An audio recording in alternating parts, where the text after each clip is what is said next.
She speaks 9 languages, and not one of you ever asked her name. The boardroom went dead silent.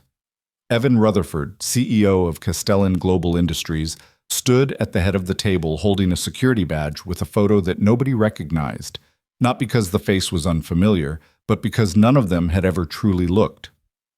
The woman in the picture wore a gray maintenance uniform.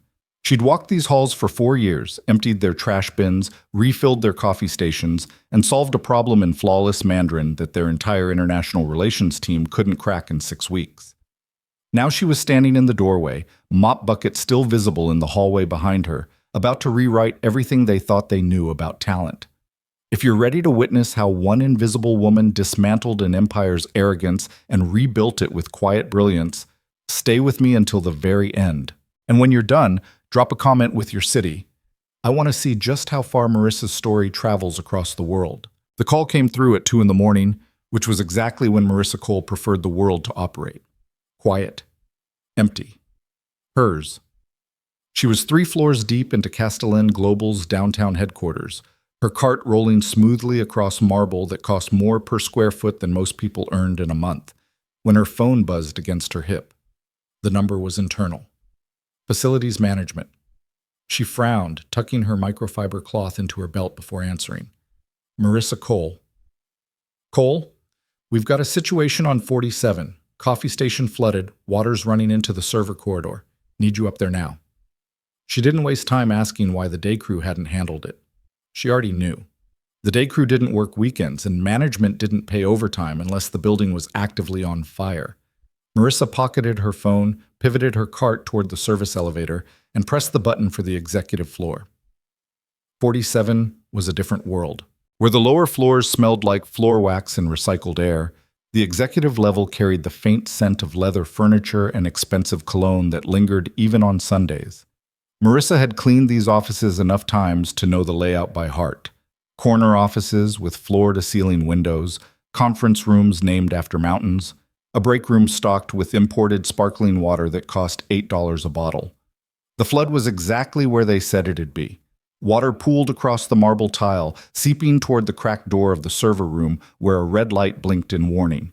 Marissa moved fast, killing the water supply to the coffee station, then grabbing every towel in her cart to build a dam between the spill and the servers.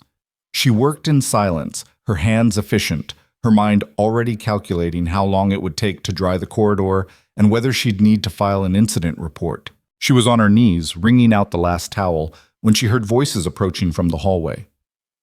Don't care what time it is, if we don't get this resolved before the Singapore call, we're losing a $40 million contract. The voice was clipped, male, sharp with exhaustion. Marissa didn't look up. Executives wandering the building at odd hours wasn't unusual, especially the ones who treated the office like a second home because they'd sacrificed the first one years ago. I've tried reaching Callaway, but she's not picking up, and our Mandarin translator is in Vancouver until Tuesday. Then find someone else. I'm not walking into that meeting without a solution. Marissa stood, lifting her bucket, and turned to leave through the service hall. But the door she needed was blocked by 2 men in tailored suits that looked like they'd been worn for 16 hours straight. One of them, tall, angular, with graying temples and eyes that moved like a predator's, stopped talking the moment he saw her. Evan Rutherford. She recognized him from the employee newsletter that got emailed every quarter. CEO. 32 years with the company. Net worth that could buy a small country. The other man, younger, wearing glasses and holding a tablet like a shield, barely glanced her direction. "Excuse me," he muttered, stepping aside. But Evan didn't move. His gaze lingered on her uniform, then her cart, then her face. "You're the night cleaner?" "One of them," Marissa said evenly. "I'll be out of your way in a minute." "Wait." He tilted his head slightly, something sharpening in his expression. "You speak Mandarin?" The question hung in the air like a trap. Marissa had learned a long time ago that answering certain questions changed how people saw you, and not always for the better. But there was something in the way he asked. Not condescending, not dismissive. Curious. "I do," she said. The younger man, whose nameplate read David Cho, VP of Global Relations, looked up from his tablet with a mix of skepticism and desperate hope.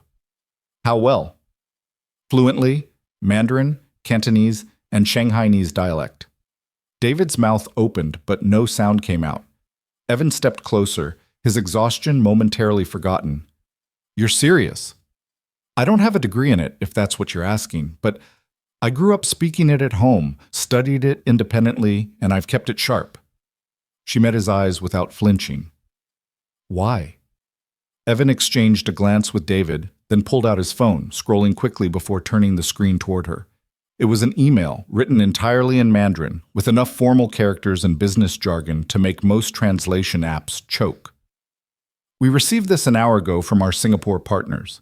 Our translator's unreachable, and we have a video conference in 4 hours that could determine whether we keep or lose one of our largest international contracts. Can you read this?" Marissa set her bucket down and took the phone, her eyes moving over the text with the same ease she used to mop floors. 15 seconds later, she handed it back. "They're not pulling out of the contract. They're asking for clarification on subsidiary partnerships and liability clauses in the renewal agreement. They're concerned about intellectual property protections after the firmware breach last quarter. If you don't address those concerns with specificity, they'll interpret your silence as either incompetence or evasion, and then they'll walk." The silence that followed wasn't empty. It was the kind of silence that occurred when someone's entire understanding of a situation flipped on its axis. David broke first. "How did you—" "I read the email," Marissa said simply. "It's not complicated if you understand the context. They're asking for reassurance, not conflict." Evan studied her with the intensity of someone who'd just discovered gold in his own backyard. "What's your name?" "Marissa Cole." "Marissa." He repeated it like he was committing it to memory. "How many languages do you speak?" She hesitated. This was the moment where people either took her seriously or dismissed her entirely. 9. David nearly dropped his tablet. Evan didn't blink. "Which ones?" "English, Spanish, Mandarin, Cantonese, French, Portuguese, Arabic, Korean, and conversational German. And you work the night shift cleaning offices." It wasn't a question. It was an accusation wrapped in disbelief. Marissa picked up her bucket, her expression unreadable. "I work the shift that pays my rent and lets me take care of my daughter." Evan's jaw tightened, but not with anger, with something closer to shame. He glanced at David, then back at Marissa. "We need your help. 4 hours. I'll pay you consultant rates, $200 an hour, and if this works, I'll make sure you're compensated beyond that." Marissa didn't let herself react. $200 an hour was more than she made in a week, but she also knew how these things worked. Desperation made people generous in the moment and forgetful once the crisis passed. "What exactly do you need me to do?" "Sit in on the call, translate in real time, help us navigate the conversation without insulting anyone or triggering a walkout." He paused. "Can you do that?" She looked at him for a long moment, weighing the risk against the reward, the visibility against the safety of staying invisible. Then she nodded. "I can do that." David exhaled like he'd been holding his breath since the conversation started. Evan's expression shifted into something that might have been relief or respect or both. "Follow me." 4 hours later, Marissa sat in a chair that cost more than her car, facing a wall of monitors displaying the faces of 6 executives from Castellan's Singapore office. She wore the same gray uniform she'd been cleaning in because nobody had thought to offer her anything else, and she hadn't thought to ask. Evan sat to her left, David to her right, and a half-dozen other American executives filled the rest of the table, all of them watching her like she was a bomb that might either defuse the situation or detonate it. The call started in English, formal and stilted, with the Singapore team's lead negotiator, a woman named Hui Zhang, offering pleasantries that barely masked her frustration. Marissa listened in silence, her hands folded on the table, until Hui switched to Mandarin mid-sentence, addressing Evan directly with a question that was clearly a test. Evan's face remained neutral, but Marissa saw the flicker of panic in his eyes. She leaned forward slightly and responded in flawless Mandarin, her tone respectful but firm, acknowledging Hui's concerns about intellectual property and liability while clarifying the subsidiary structure in terms that left no room for misinterpretation. Hui's expression shifted. Surprise? Then interest. She responded in rapid Cantonese, switching dialects like she was throwing punches to see which one would land. Marissa didn't flinch. She matched her word for word, adjusting her tone to mirror Hui's formality. then asked a clarifying question in Shanghainese that made one of the other Singapore executives smile. The room changed. What had been a tense negotiation softened into a conversation. Hui asked about protections. Marissa explained them, then expanded on how Castellan's infrastructure had been reinforced since the breach, citing specifics she'd absorbed from reports she'd read while emptying trash bins on the tech floor. She didn't oversell. She didn't exaggerate. She translated not just words, but intent, smoothing over the rough edges of corporate distrust with the kind of cultural fluency that no app or service could replicate. By the time the call ended, Hui was smiling.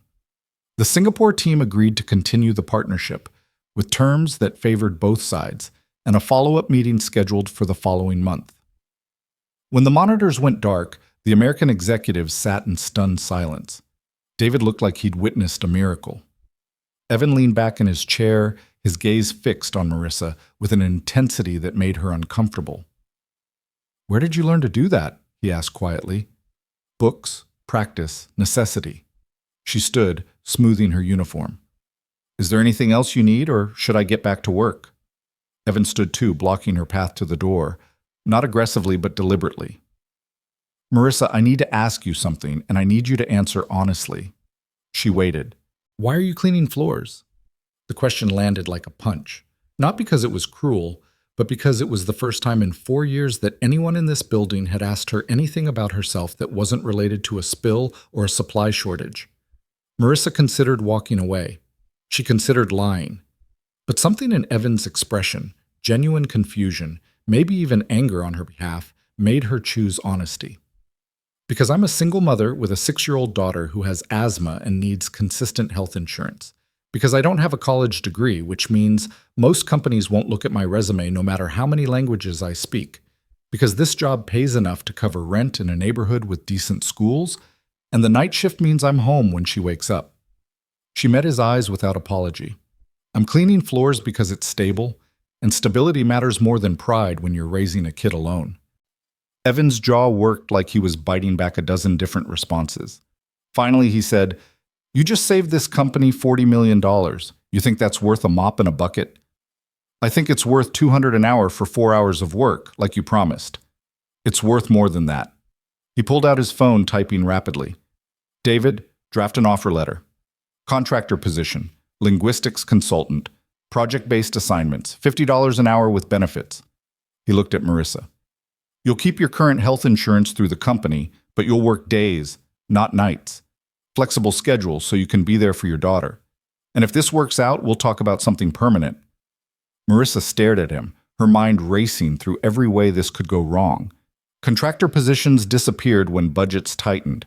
Project-based work dried up without warning. She'd be giving up the security of her cleaning job for the promise of something better that might evaporate in 6 months. But she'd also just spent 4 hours doing work that made her feel alive in a way that scrubbing toilets never had. "I'll need it in writing," she said. "Contract terms, pay schedule, benefits breakdown, everything." Evan's mouth curved into something that wasn't quite a smile, but close.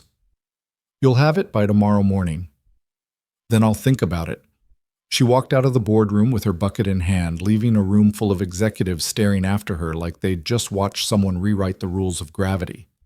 Behind her, David leaned toward Evan and whispered, "Do you have any idea what you just did?" Evan watched the door swing shut, his expression unreadable. "I just stopped being an idiot." Marissa didn't sleep that night. Not because of the adrenaline from the call, though that was part of it, but because she kept replaying Evan's question in her mind. "Why are you cleaning floors?" The answer she'd given him was true, but it wasn't the whole truth. The whole truth was buried in a folder at the bottom of her closet, behind winter coats she rarely needed and clothes her daughter had outgrown. Inside that folder was an acceptance letter to a linguistics program at Georgetown University, dated 12 years ago. A partial scholarship. A dream that had felt inevitable until her mother got sick, until the medical bills started piling up, until she'd met Marcus and believed his promises about partnership and building a future together. She'd deferred the program for a year. Then another. Then Marcus left, and her mother passed, and suddenly she was 24 with a newborn and no degree and a skill set that didn't translate into any job description she could find. She'd worked retail, food service, tutoring gigs that paid under the table. She'd survived. But surviving wasn't the same as living, and somewhere along the way, she'd convinced herself that the dream in the folder was just that, a dream. Not a plan, not a possibility, just a reminder of the person she might have been if life had gone differently. Now Evan Rutherford was offering her a door back into that world, and she didn't know if she was brave enough to walk through it. Her phone buzzed, a message from an unknown number. Offer letter attached. Take your time. But Marissa, you belong in that room. You always did. ER. She opened the attachment. Read every word twice. The terms were better than he'd promised. 55 an hour, not 50. Full benefits starting immediately. Flexible scheduling with a clause that allowed her to work remotely if her daughter was sick. It was the kind of offer that people with graduate degrees fought for. And it was being handed to a woman whose most recent job title was night custodian. Marissa saved the document, set her phone down, and walked to her daughter's room. Lily was asleep, her small chest rising and falling in the steady rhythm that only children managed, her stuffed rabbit tucked under one arm. Marissa stood in the doorway, watching her, and felt the weight of every choice she'd ever made settle onto her shoulders. She thought about the email she'd translated, the way Hui Zhang's expression had shifted from suspicion to respect, the way the room had leaned in when she spoke, not because of her title, but because of her competence. She thought about Evan's face when he'd asked why she was cleaning floors, and the anger she'd heard beneath the question, not at her, but at a system that had let her fall through the cracks. And she thought about Lily, who deserved to grow up watching her mother be more than tired. Marissa pulled out her phone and typed a response. I accept. When do I start? The reply came 30 seconds later. Monday, 9 a.m. Welcome to the team. She stared at the message until her vision blurred, then closed her eyes and let herself believe, just for a moment, that maybe the folder in her closet wasn't a grave for dead dreams. Maybe it was just the blueprint for a different kind of future. Monday morning couldn't come fast enough. Squam. When Marissa walked into Castellan Global's headquarters on Monday at 9 in the morning, the building looked different. Not because anything had changed structurally, but because she was entering through the front doors instead of the service entrance, wearing clothes she'd bought over the weekend instead of a gray uniform, carrying a bag with a laptop she'd borrowed from the library instead of a mop bucket. The lobby receptionist looked up, smiled politely, and asked if she needed directions. Marissa gave her name, and the smile faltered, replaced by confusion, then a hurried phone call. 2 minutes later, David Cho appeared, slightly out of breath, holding a temporary security badge with her name printed across the front. Marissa, good. You're here. He handed her the badge, gesturing toward the elevators. Evan's waiting upstairs. We've got a situation. What kind of situation? The kind where our Paris office just sent a contract revision entirely in French. Our Montreal team responded in Quebecois slang that nobody here understands, and our Toronto office is threatening to walk if we don't clarify terms by end of day. He pressed the button for the 47th floor. So, Monday. Marissa followed him into the elevator, clipping the badge to her collar. Have you tried a translation service? 3 of them. They keep giving us conflicting interpretations, and none of them understand the context. He glanced at her, something like hope flickering in his expression. Evan thinks you can do better. The elevator doors opened onto the executive floor, and Marissa stepped into controlled chaos. Assistants moved between offices with printouts and tablets. Phones rang in overlapping rhythms, and through the glass walls of the main conference room, she could see Evan standing at the head of a table surrounded by executives who all looked like they'd aged 5 years since Friday. David led her inside. Evan looked up, and the tension in his shoulders eased fractionally. Marissa, thank you for coming. You're paying me to be here, she said. What do you need? He slid a stack of documents across the table. Read these. Tell me what we're actually agreeing to and what we need to push back on. We've got 4 hours before the Paris office closes for the day. And if we don't respond, they're taking the contract to our competitor. Marissa sat down, pulled the documents toward her, and started reading. The room fell silent except for the rustle of paper and the quiet hum of the ventilation system. She worked methodically, her pen moving across the pages, circling phrases, underlining clauses, scribbling notes in the margins in 3 different languages. 15 minutes later, she looked up. You're being asked to accept liability for intellectual property developed jointly by your Paris and Montreal offices, with Toronto holding final approval rights. The problem is that the French contract specifies French copyright law, the Montreal addendum references Canadian federal statutes, and Toronto's clause defaults to Ontario provincial regulations. If you sign this as written, you'll be agreeing to 3 separate legal frameworks that contradict each other in at least 6 places. One of the executives, a man in his 50s with a red tie and a skeptical expression, leaned forward. And you determined this how? By reading the contracts, Marissa said evenly, in French, in Quebecois, and in English. The contradictions are obvious if you understand the legal terminology in all 3 languages. Red Tie's skepticism didn't waver. Do you have a law degree? No. Then how do we know your interpretation is accurate? Marissa set her pen down, meeting his gaze without flinching. You don't.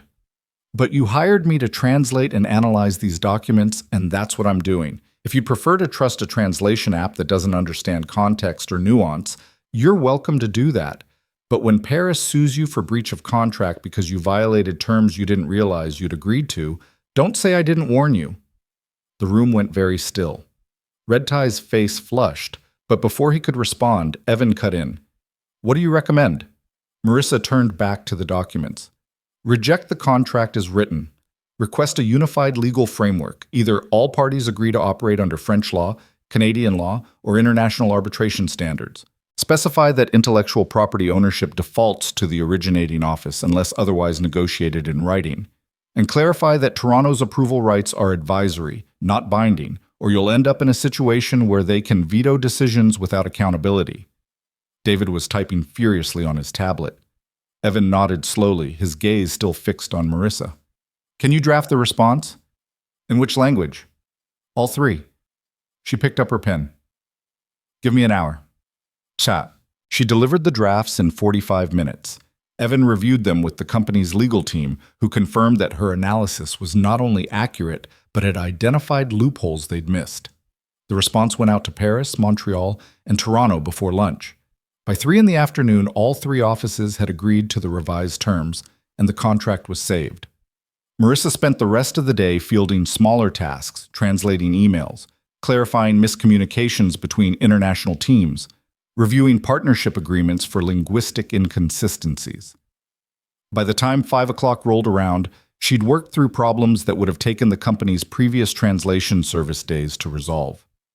She was packing up her borrowed laptop when Evan appeared in the doorway of the small office they'd assigned her. Got a minute? Of course.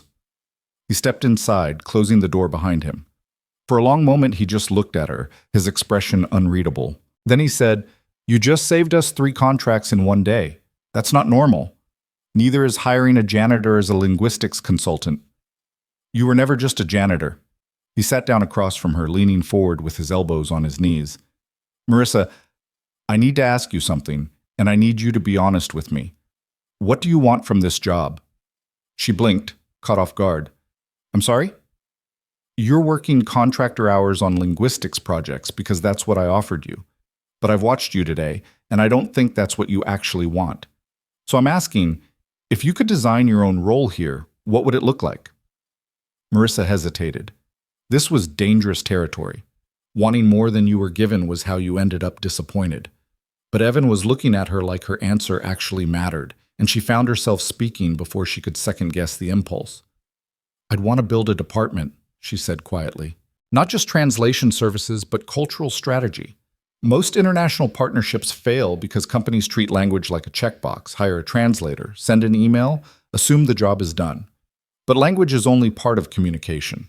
If you don't understand the culture behind the words, you'll insult people without realizing it, miss opportunities because you didn't recognize them, and lose contracts because you didn't build trust. She met his eyes. I'd want to create a team that doesn't just translate words, but translates intent.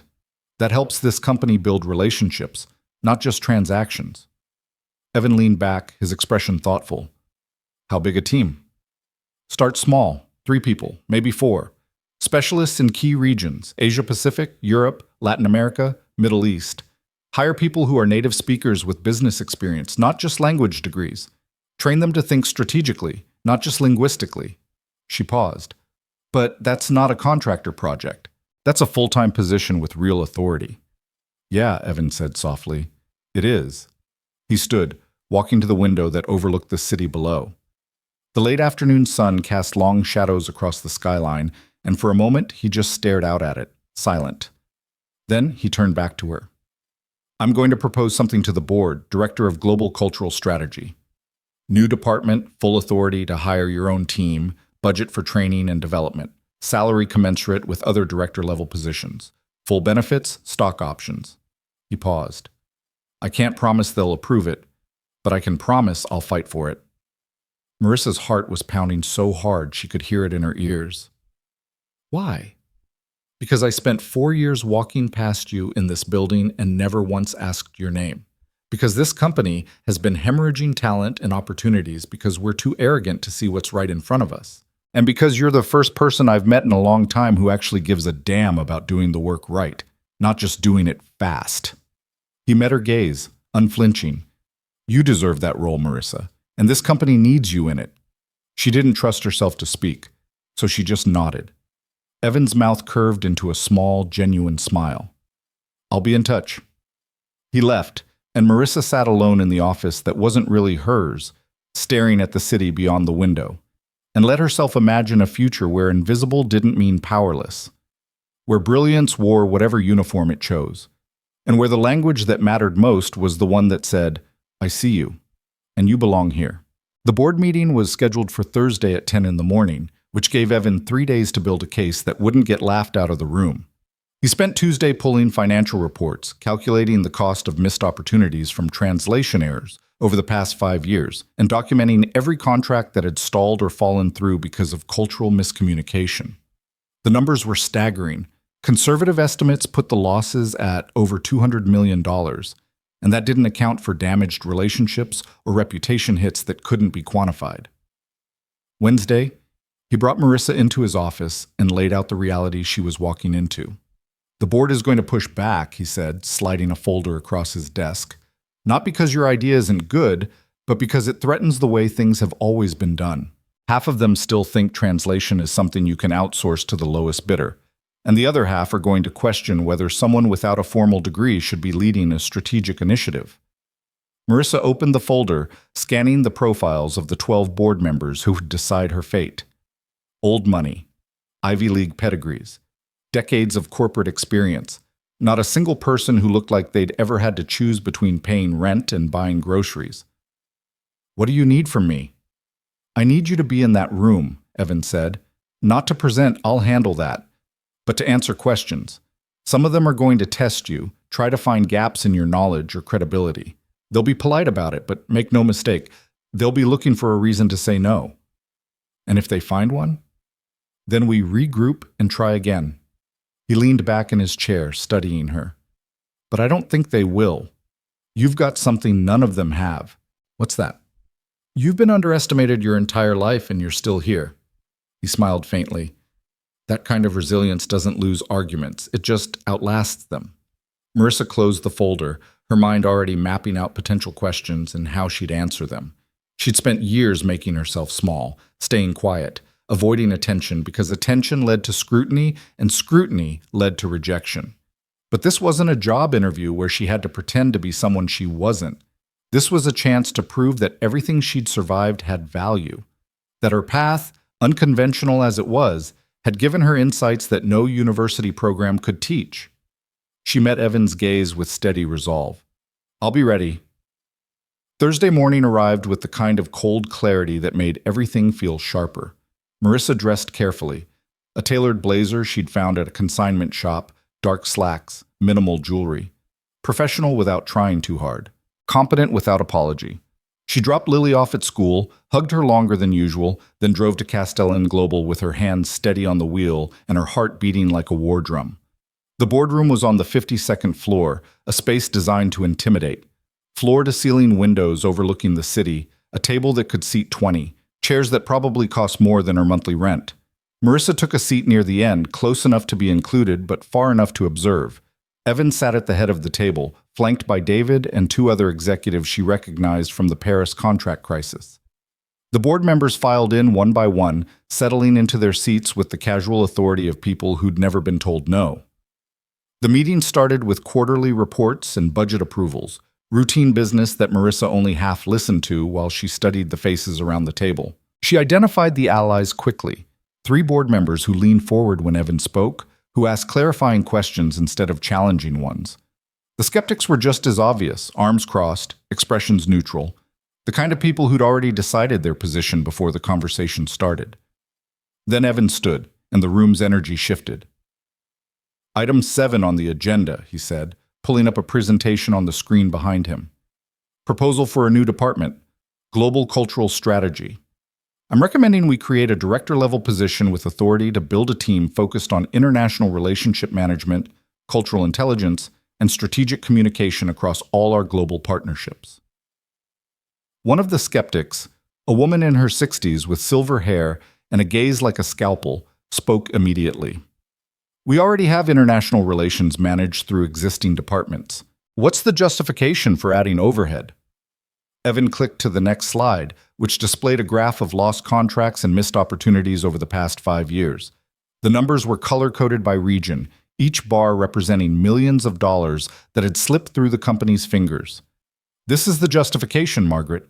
$230 million in quantifiable losses, most of which stemmed from miscommunication, cultural missteps, or translation errors that could have been prevented with proper strategic oversight. We're not just losing money, we're losing credibility in markets we can't afford to abandon. Another board member, a man in his 50s named Robert Chen, leaned forward. And you believe one department can address all of that? I believe the right department, led by the right person, can prevent most of it. Evan gestured toward Marissa.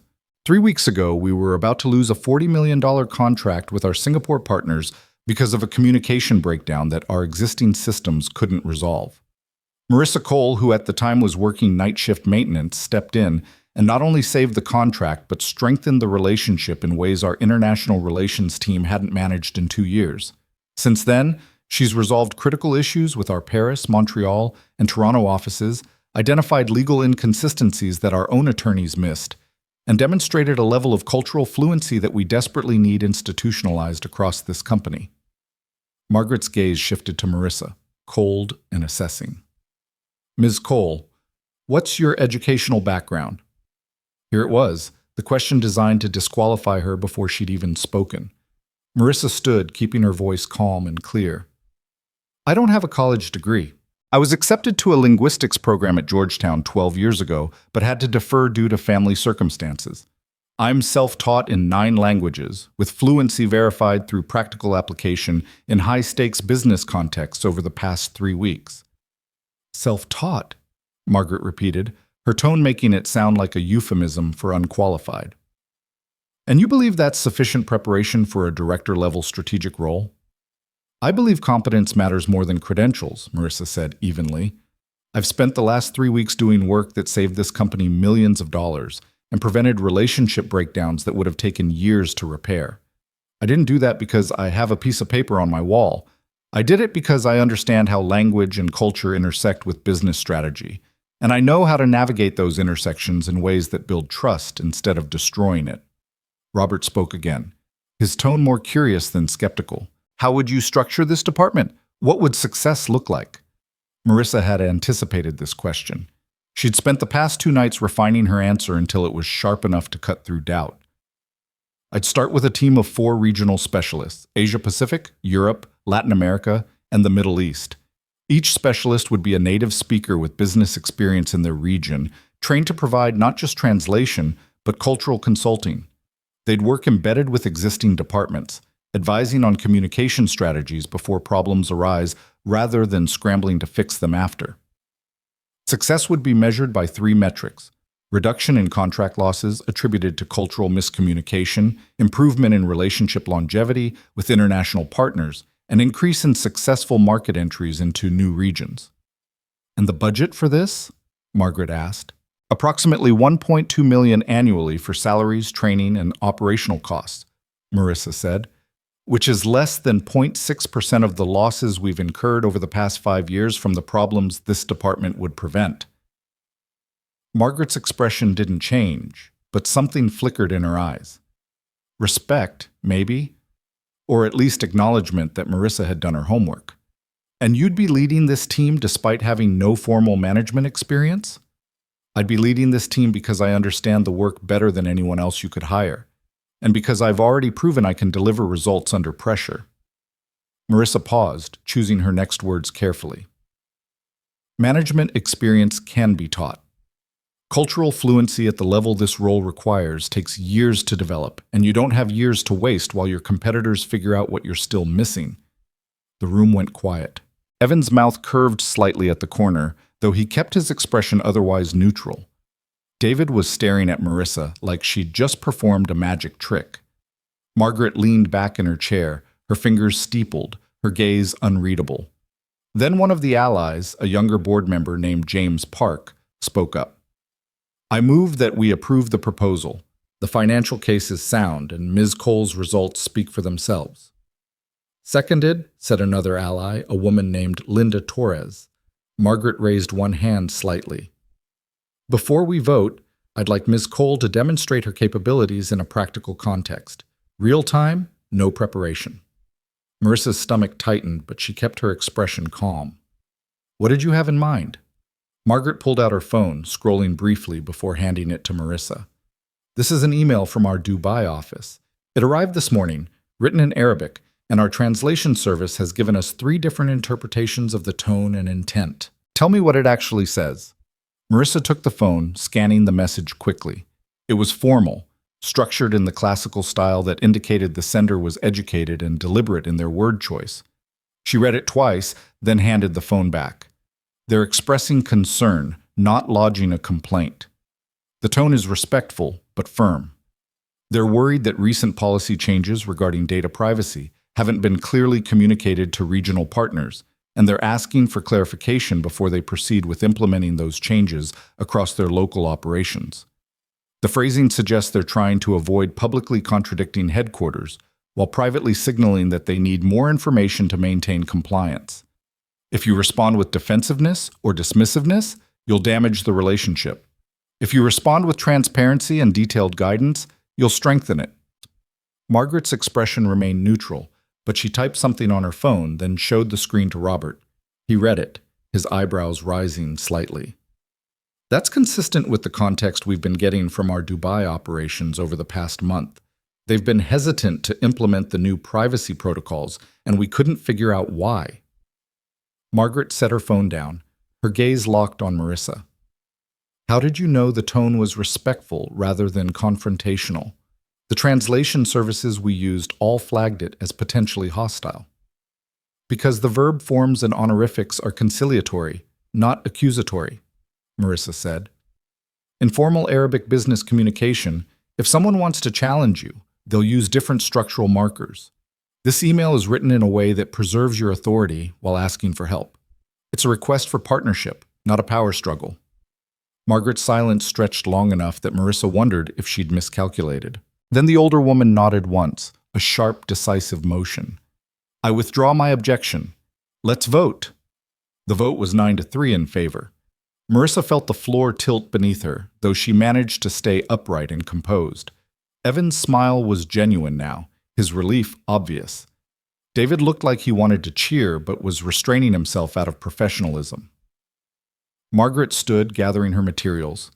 Ms. Cole, you'll report directly to Evan with quarterly reviews to the board. I expect detailed metrics and transparent communication. If this department underperforms, we'll revisit the decision. Understood? Understood, Marissa said. Margaret paused at the door, glancing back.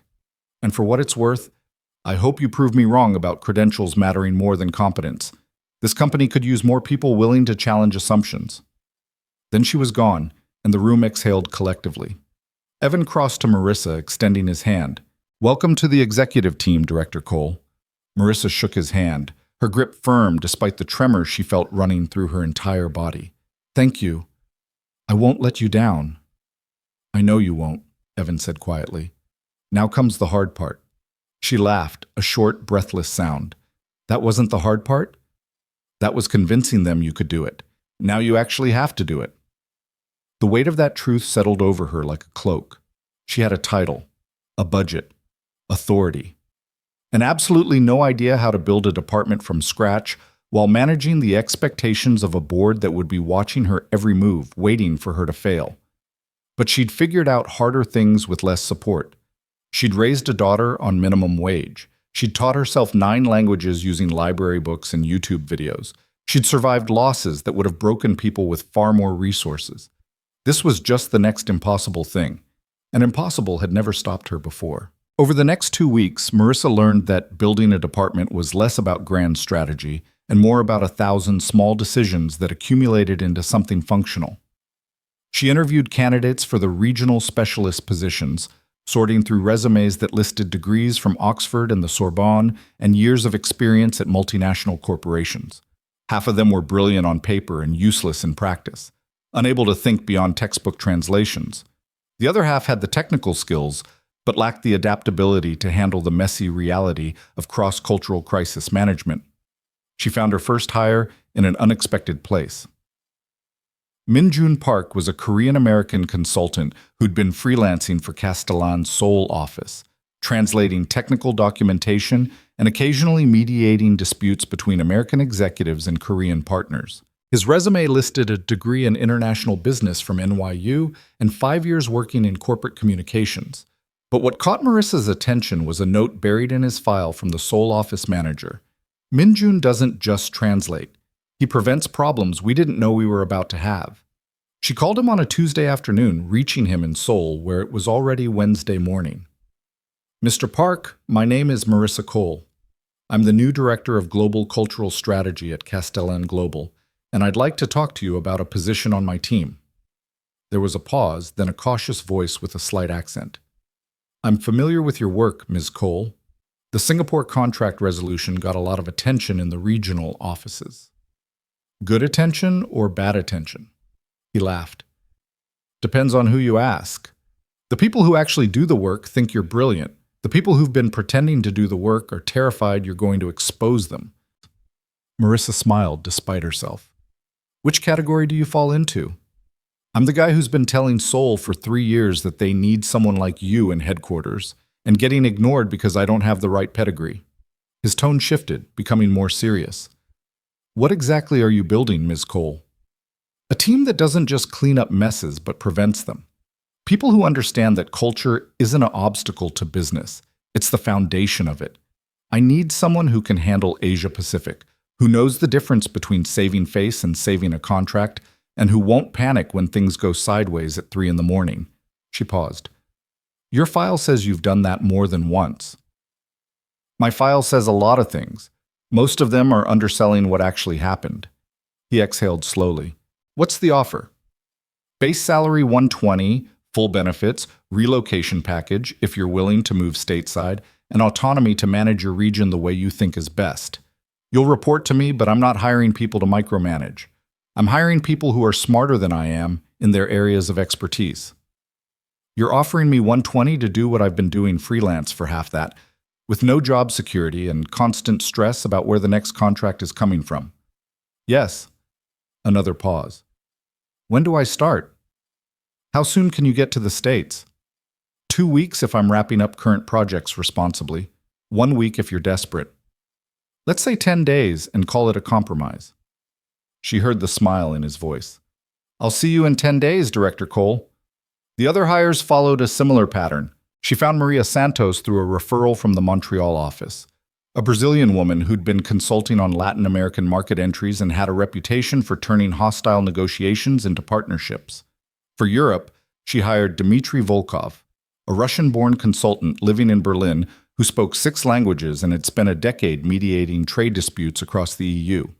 The Middle East specialist was the hardest to find, but she eventually landed Yasmin Al-Farsi, a Lebanese woman with dual citizenship and 15 years of experience navigating the political complexities of business in the Gulf states. Each of them had been overlooked by traditional corporate structures. Each of them had proven themselves in ways that didn't show up on LinkedIn.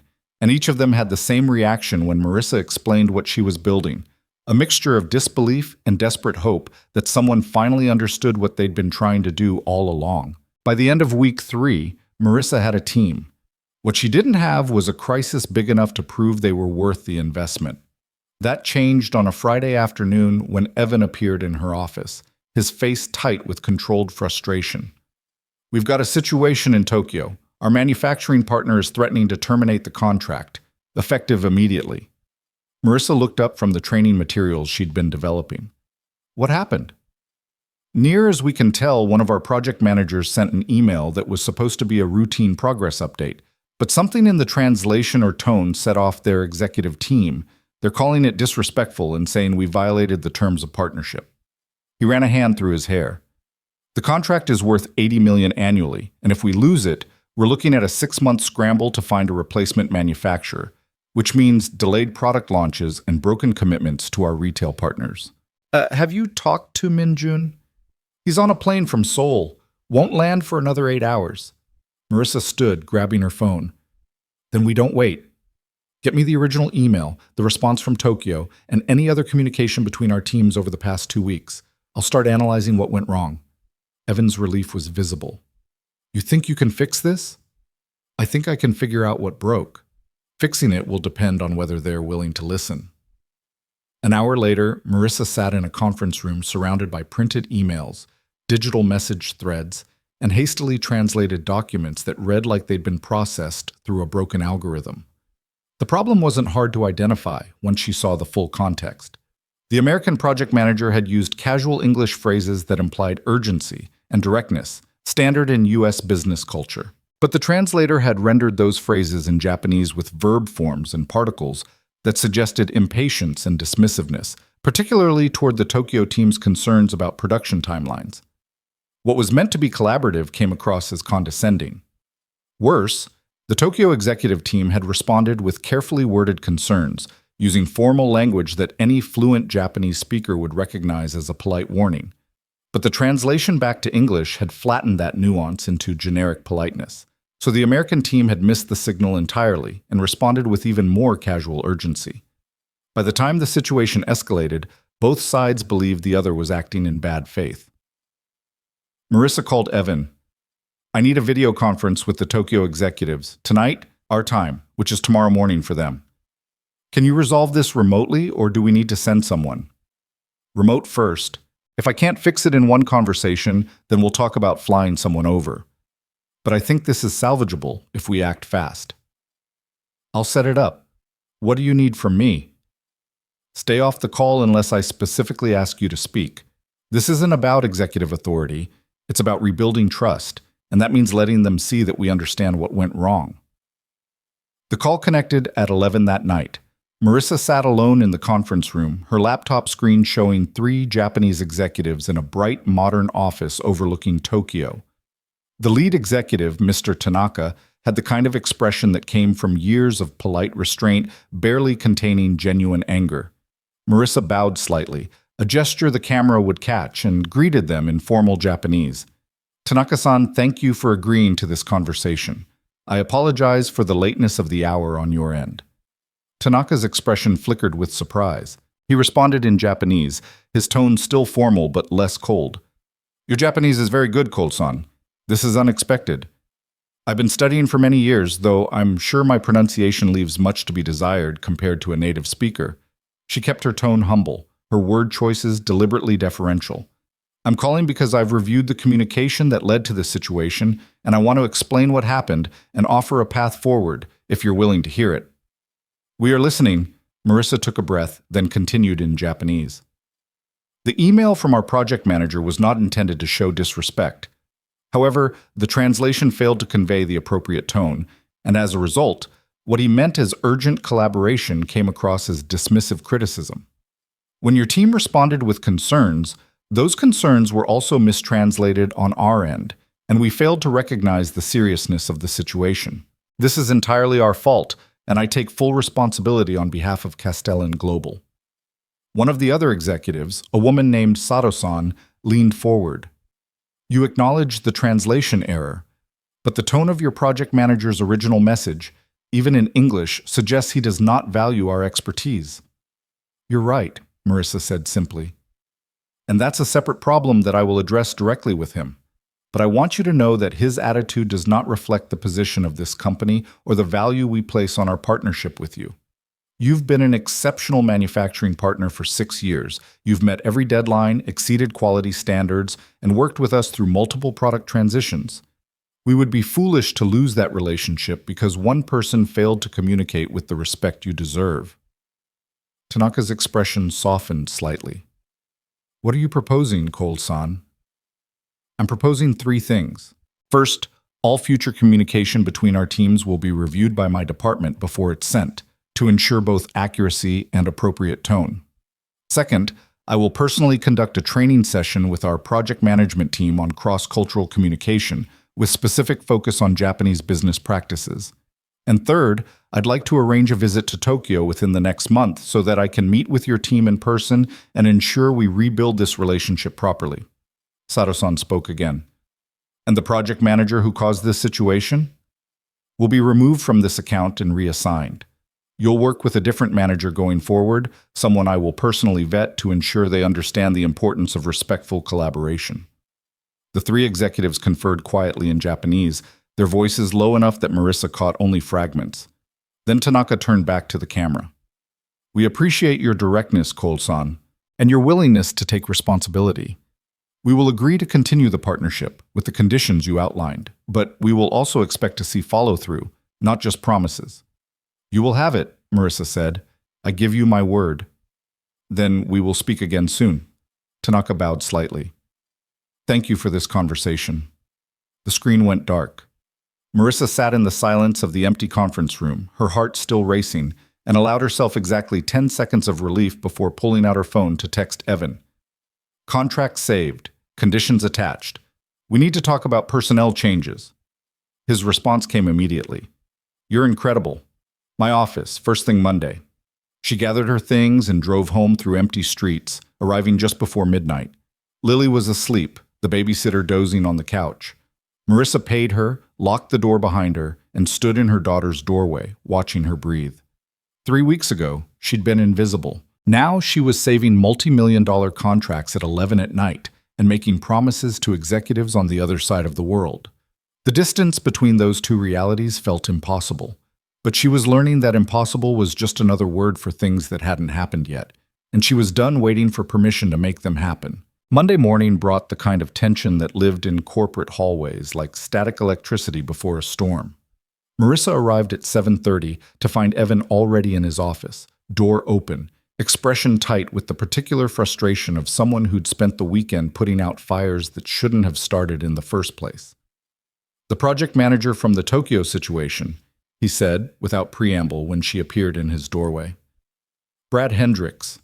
He's been with the company for 8 years, decent performance reviews, no major incidents on record. He also just spent the last hour in my office explaining why he doesn't think he did anything wrong. Marissa set her bag down, her jaw tightening. What was his explanation?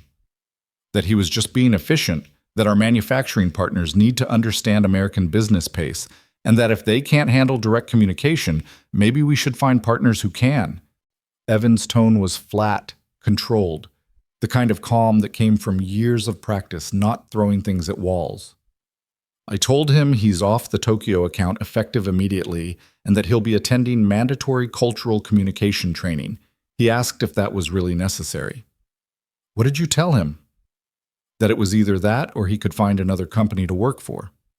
Evan leaned back in his chair, rubbing his temples. Here's the problem, Marissa.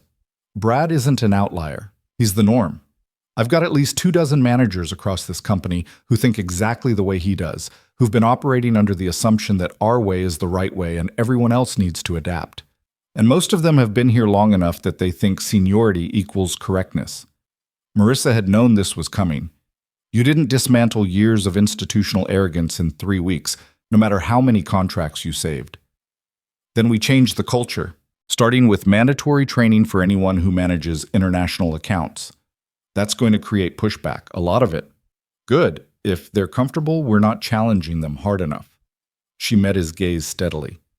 Evan, you hired me to build a department that prevents these problems, but I can't prevent them if the people causing them don't think they're problems. We need to make it clear that cultural competence isn't optional. It's a job requirement. He studied her for a long moment, then nodded slowly. Draft a proposal for the training program. Make it mandatory for all managers with international responsibilities, and build in accountability measures. If someone completes the training and still acts like Brad, they're gone. No second chances. You'll get resistance from HR. Let me worry about HR. You focus on making sure the training is good enough that people can't claim they weren't given the tools to succeed. Marissa spent the next week designing a training program that would have made her Georgetown professors proud. She built modules on cultural communication styles, business etiquette across major markets, common translation pitfalls, and case studies of partnerships that had failed due to preventable miscommunication. She brought in her new team to contribute regional expertise, and together they created something that was equal parts education and wake-up call. The first training session was scheduled for the following Monday, mandatory attendance for 35 managers. Marissa stood at the front of the conference room watching them file in with expressions ranging from curious to openly hostile. Brad Hendricks sat in the back row, arms crossed, radiating resentment. 3 seats away from him, a woman named Jennifer Moss wore the tight smile of someone who'd been told to attend but had already decided the whole thing was a waste of her time. Marissa waited until everyone was seated, then began without introduction. 6 months ago, this company lost a $12 million contract with a manufacturing partner in Taiwan because someone in this room sent an email that included the phrase, "as per my last email," in a context that translated as publicly shaming their project lead. The partnership had been active for 4 years. It died in one sentence. The room went still. Several managers shifted uncomfortably. Brad's expression didn't change, but his jaw tightened. 3 months ago, Marissa continued, we nearly lost an entire market entry into Brazil because a contract negotiation stalled over what our team thought was a minor scheduling conflict. Our Brazilian partners had suggested moving a meeting to accommodate a national holiday. Our response was to insist on the original date because we'd already booked travel. What we didn't understand was that refusing to acknowledge the holiday was perceived as disrespecting the country itself. It took 6 weeks and a personal apology from our VP of Operations to repair that relationship. She clicked to the next slide, which showed a simple equation. Cultural miscommunication equals lost revenue equals lost jobs. I'm not here to make you feel guilty. I'm here to give you the tools to stop making expensive mistakes. Because every time we lose a contract due to something we could have prevented, we're not just losing money, we're proving to our international partners that we don't value them enough to do the work of understanding them. And eventually, they stop giving us chances to prove otherwise. Jennifer raised her hand, her tone polite but edged with challenge. With all due respect, Ms. Cole, we're a global company. Our partners know they're working with Americans. Shouldn't there be some expectation that they understand our communication style? That's an excellent question, Marissa said evenly. And the answer is no. When you're operating in someone else's market, asking them to accommodate your communication style is like showing up to their house and demanding they rearrange the furniture to suit you. It's arrogant, it's unnecessary, and it guarantees you won't be invited back. But we're the ones with the capital, Jennifer pressed. We're the ones driving the partnerships. Then we're also the ones who'll be driving ourselves out of markets we can't afford to lose. Marissa's voice remained calm, but something in her expression sharpened. You're right that we have capital, but our partners have infrastructure, expertise, local relationships, and knowledge that we can't replicate. They don't need us as much as we need them, and the sooner we accept that, the sooner we stop losing contracts to competitors who've already figured it out. Brad spoke from the back row, his tone carrying just enough mockery to be insulting without being overtly insubordinate. So we're supposed to completely change how we operate to make everyone else comfortable? That doesn't sound very efficient. Marissa turned to face him directly. No, Mr. Hendricks. You're supposed to learn how to communicate effectively in the markets where you're operating, which is literally the job you're being paid to do. If that feels like too much work, then you're welcome to find a position that doesn't require international collaboration. The room went silent. Brad's face flushed, but he didn't respond. Jennifer looked down at her notepad, suddenly very interested in her pen. The rest of the managers sat a little straighter, and Marissa knew she'd just drawn a line that would either establish her authority or paint a target on her back. She spent the next 3 hours walking them through real scenarios, using Minjun, Maria, Dmitri, and Yasmin to demonstrate how small adjustments in language, timing, and approach could transform hostile negotiations into productive partnerships. She showed them emails that had worked and emails that had failed, breaking down exactly why tone and context mattered as much as the words themselves. By the end of the session, even the skeptics were taking notes. As people filed out, Evan appeared in the doorway. He'd been watching from the back, and the look on his face told Marissa everything she needed to know. She'd passed the test, but she'd also just made enemies of people who had the seniority and connections to make her life difficult. That was effective, he said quietly, as the room emptied. Also terrifying. So good, Marissa said, gathering her materials. Fear is a better teacher than comfort. Brad Hendricks looked like he wanted to throw his laptop at you. Brad Hendricks can get in line behind every other person who's underestimated me. She met Evan's gaze, unflinching. I'm not here to make friends, Evan. I'm here to make sure this company stops bleeding money and credibility because people like Brad think being American gives them permission to be lazy. Evan's mouth curved slightly. Remind me never to get on your bad side. Too late. You spent 4 years walking past me without learning my name. You're already on probation. He laughed, the tension breaking. Fair point. Come on, I'll buy you coffee before your next impossible task.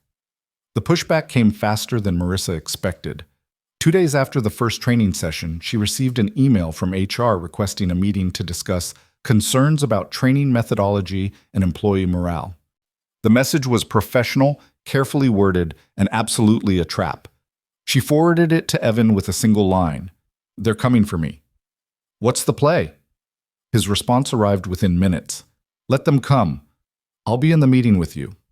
The HR director, a woman named Patricia Vance, who had the polished veneer of someone who'd perfected the art of firing people without breaking a smile, sat across from Marissa and Evan in a conference room that smelled like old coffee and passive aggression. She had a folder in front of her, which was never a good sign. Thank you both for making time, Patricia said, her tone pleasant and utterly devoid of warmth. I wanted to discuss some feedback we've received regarding the cultural communication training that Ms. Cole has been conducting. What kind of feedback? Marissa asked. Patricia opened the folder, scanning a page that Marissa couldn't see. Several participants have expressed that the training felt confrontational rather than educational. There are concerns that specific individuals were singled out, and that the overall tone was more punitive than constructive. Let me guess, Marissa said. Brad Hendricks filed a complaint. Patricia's expression remained neutral, which was answer enough. We take all employee feedback seriously, regardless of who it comes from. The question is whether the training methodology aligns with our company values around respectful workplace communication. Evan leaned forward, his voice calm but carrying an edge that made Patricia's professionalism waver slightly. Patricia, our company values include accountability, excellence, and maintaining strong international partnerships. Marissa's training directly supports all three of those. If some employees found it confrontational, that's because they were being confronted with the fact that their approach has been costing us millions of dollars. I understand that, but there are ways to deliver that message without creating a hostile environment. I didn't create a hostile environment, Marissa interrupted, keeping her tone level. I created an honest one. I showed them real examples of real failures that cost real money and real relationships. If that made them uncomfortable, then good. Discomfort is the first step toward change. Patricia's jaw tightened. Ms. Cole, I appreciate your passion, but part of my job is ensuring that all employees feel valued and respected. When senior managers with years of experience are being publicly called out, I didn't call anyone out by name, Marissa said firmly. I used anonymized case studies. If Brad Hendricks recognized himself in those examples, that's because he's self-aware enough to know he's part of the problem. And if he wants to file a complaint about that, he can. But it won't change the fact that his communication style has damaged partnerships that took years to build. Evan's gaze shifted to Patricia, his expression hardening. Let me be very clear about something. Marissa was hired specifically to address systemic failures in how we handle international relationships. That means confronting practices and attitudes that have been entrenched for years. If that creates discomfort, then we're doing exactly what we need to be doing. And if certain employees can't adapt, then we'll help them find opportunities elsewhere. Patricia closed the folder, her polished veneer cracking slightly. I need to be able to assure the executive team that we're fostering a positive workplace culture. Then assure them that we're fostering a culture of competence over comfort, Evan said, and that anyone who prioritizes their ego over the company's success is welcome to test how that plays out. The meeting ended with Patricia offering a tight smile and a promise to monitor the situation closely, which Marissa translated as, "I'll be looking for any excuse to undermine you." As they walked back to Marissa's office, Evan's expression was grim. "You've got a target on your back now," he said quietly. "HR, managers who don't want to change, anyone who's been coasting on seniority, they're all going to be watching for you to slip up." "I know. And you're okay with that?" Marissa stopped walking, turning to face him. "Evan, I've been invisible for most of my professional life. People didn't watch me because I wasn't worth watching. Now they're watching because I'm a threat to the way things have always been done. That's not a problem. That's progress." He studied her for a moment, then shook his head slowly, something like admiration in his eyes. "You're either the bravest person I've ever met or the most reckless. Can it be both?" "Unfortunately, yes." The resistance didn't stop with HR complaints. Over the next 3 weeks, Marissa encountered the subtle sabotage that happened when people with institutional power decided you were a problem. Meetings scheduled without her input on international projects. Emails that somehow didn't make it to her inbox until decisions had already been made. Managers who nodded politely in training sessions and then went right back to their old habits the moment they left the room. But Marissa had spent years being underestimated, and she'd learned that the best response to sabotage wasn't confrontation, it was results. She doubled down on her team's work, making sure that every contract they touched, every partnership they supported, every crisis they prevented was documented and quantified. She built a quarterly report that showed exactly how much money the Global Cultural Strategy Department had saved and how many relationships they'd strengthened. The numbers were undeniable. In 3 months, her team had prevented an estimated $65 million in potential losses and had facilitated 2 new market entries that were projected to generate $30 million in revenue over the next year. When she presented the report to the board in early June, Margaret listened in silence, then asked a single question. "What's your biggest challenge right now?" Marissa didn't hesitate. Institutional resistance from managers who don't want to change, supported by HR policies that prioritize comfort over competence.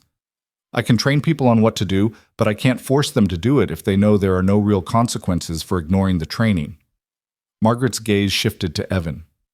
"That sounds like a leadership problem, not a training problem." "Agreed," Evan said, "which is why I'm proposing we tie international partnership performance to annual reviews and bonuses for anyone managing global accounts. If you're responsible for a market, your compensation should reflect how well you maintain those relationships. Marissa's team will provide the metrics." Robert Chen leaned forward, interested. "You're suggesting we make cultural competence a financial incentive?"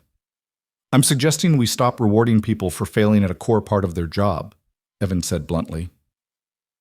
"Right now, there's no downside to ignoring Marissa's training. Worst case, they sit through a few sessions and then go back to business as usual.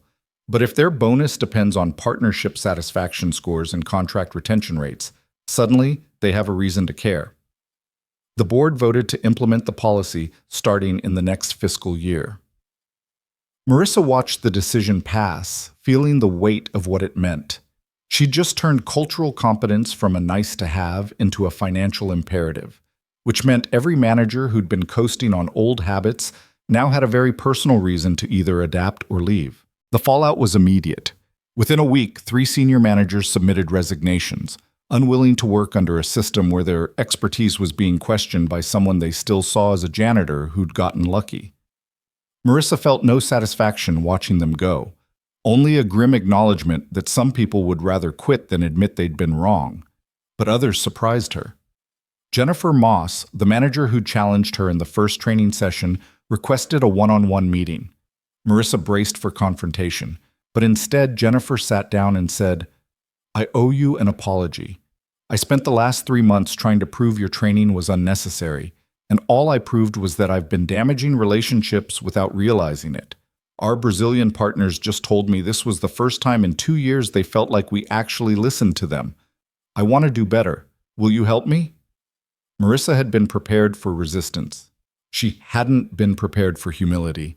"Yes," she said simply. "Let's start with what you've been doing and figure out where the gaps are."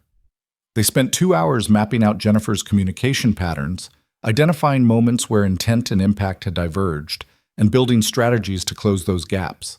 By the end of the conversation, Jennifer was taking notes like a student who just realized the test material was important. "Why are you being so patient with me?" Jennifer asked as she gathered her things. "I was pretty hostile to you in that first session." "Because you asked for help," Marissa said, "and because changing is harder than staying the same. I respect people who are willing to do the hard thing." Jennifer paused at the door. "For what it's worth, there are more people like me than you think. People who know something's not working but don't know how to fix it. They're watching to see if this actually works before they commit to changing." "Then I guess we'd better make sure it works." By the end of summer, Marissa's department had become the quiet backbone of Castellan Global's international operations. Her team had embedded themselves so thoroughly into the company's processes that major decisions didn't happen without their input. Min-Jun was on a first-name basis with the Seoul office leadership. Maria had personally salvaged 3 partnerships in Latin America that had been on the verge of collapse. Dmitry had navigated a complex regulatory dispute in Germany that could have cost the company its European manufacturing base. Yasmin had opened doors in the UAE that had been closed for years, turning skeptical contacts into enthusiastic partners. And Marissa had learned that building something from nothing required equal parts vision and stubbornness. She worked 70-hour weeks, survived on coffee, and the kind of determination that came from knowing that failure meant proving right everyone who'd ever doubted her. She missed Lily's school events because she was on calls with Tokyo. She skipped sleep to prepare presentations for the board. She became the person people called at 3 in the morning when everything was falling apart, and she answered every time because that's what the job demanded. But she also saw her daughter's face light up when she explained that Mommy's job was helping people from different countries understand each other. She felt the shift in how people looked at her when she walked through the office, no longer invisible but impossible to ignore. She heard the respect in Evan's voice when he introduced her to new clients as the person who'd transformed how Castellan Global operated internationally. The impossible thing she'd agreed to do was becoming real, and the cost of making it real was everything she had to give. Late one Friday evening in September, Marissa sat alone in her office, reviewing partnership satisfaction scores that had just come in from their third-quarter assessment. Every region her team managed had shown improvement. Some partnerships had doubled their satisfaction ratings. New contracts were being signed at rates the company hadn't seen in 5 years. The data was irrefutable. They were working. Her phone buzzed, a text from Evan. "Board meeting Tuesday. They want your full report on departmental impact. This is the big one." She knew what he meant. The board had approved her department on a provisional basis, with the understanding that they'd revisit the decision after 6 months. Tuesday's meeting would determine whether global cultural strategy became permanent or whether it got folded back into existing departments and quietly dismantled. Marissa looked at the data on her screen, thought about her team, about the partnerships they'd saved and the ones they'd built, about Jennifer Moss and the other managers who'd chosen growth over ego. She thought about the person she'd been 6 months ago, cleaning floors and staying invisible because visible meant vulnerable. Then she opened a new document and started writing the presentation that would either cement her place in this company or prove that some barriers were too high to break. Either way, she was done apologizing for taking up space. The world could adjust. The presentation took her 48 hours to build, fueled by coffee that had gone cold hours ago and a determination that bordered on obsession. Marissa barely slept, catching 3-hour stretches on the couch in her office while her team worked in shifts across time zones, feeding her data and success stories that she wove into a narrative designed to silence every doubt the board might raise. By Monday night, she had something that felt like armor. 60 slides of irrefutable evidence that global cultural strategy wasn't just working, it was transforming how Castellan Global operated on every continent. But armor only protected you if the people swinging the swords cared about facts more than politics. and Marissa had learned enough about corporate power structures to know that wasn't always true. She went home at midnight, kissed Lily's sleeping forehead, and lay awake staring at her ceiling, running through every possible question the board might ask and every answer she needed to have ready. Sleep came sometime after 3, restless and thin, and when her alarm sounded at 6, she felt like she'd been awake the entire time. Tuesday morning arrived with the kind of crystalline clarity that made everything feel sharper, more real. Marissa dressed in her best suit, the one she'd bought specifically for moments like this, and practiced her opening statement in the bathroom mirror while Lily ate cereal and asked why Mommy looked so serious. "Big meeting today, baby," Marissa said, kneeling down to straighten her daughter's collar. "The kind that decides important things." "Are you nervous?" Lily asked, studying her mother's face with the uncanny perception that children sometimes possessed. "A little," Marissa admitted, "but mostly I'm ready." "You're always ready," Lily said with the absolute confidence of a 6-year-old who believed her mother could do anything. "You're the smartest person I know." Marissa pulled her daughter into a hug that lasted longer than usual, drawing strength from that uncomplicated faith. "I love you more than anything in the world. You know that, right?" "I know, Mommy. Now go be important." The boardroom felt different this time. Not because the space had changed, but because Marissa was walking into it with 6 months of results behind her instead of just potential and hope. The board members filed in with the same casual authority they always carried, but several of them nodded at her now, acknowledgement that hadn't existed in her first meeting. Margaret took her seat at the far end of the table, her expression unreadable. Robert Chen offered Marissa a slight smile that might have been encouragement or might have been politeness. The 3 who'd voted against her department sat with identical expressions of skepticism, waiting to be proven right. Evan settled into his chair beside her, leaning close enough to murmur, "You've got this. Just tell them the truth." "The truth doesn't always win," Marissa whispered back. "It does when it's backed by $65 million in saved revenue." The meeting opened with routine business, budget approvals, and quarterly reports that Marissa only half listened to while she ran through her presentation one more time in her head. Then Margaret's voice cut through her thoughts like a knife through silence. Item 6, Global Cultural Strategy Department 6-month review. Director Cole, the floor is yours. Marissa stood, connecting her laptop to the display screen, and took a breath that felt like it contained every moment that had led her to this room. Then she began. 6 months ago, this board approved the creation of the Global Cultural Strategy Department on a provisional basis. You were taking a risk on an untested structure led by someone with an unconventional background. Today, I'm here to show you that the risk paid off in ways that have fundamentally changed how this company operates internationally.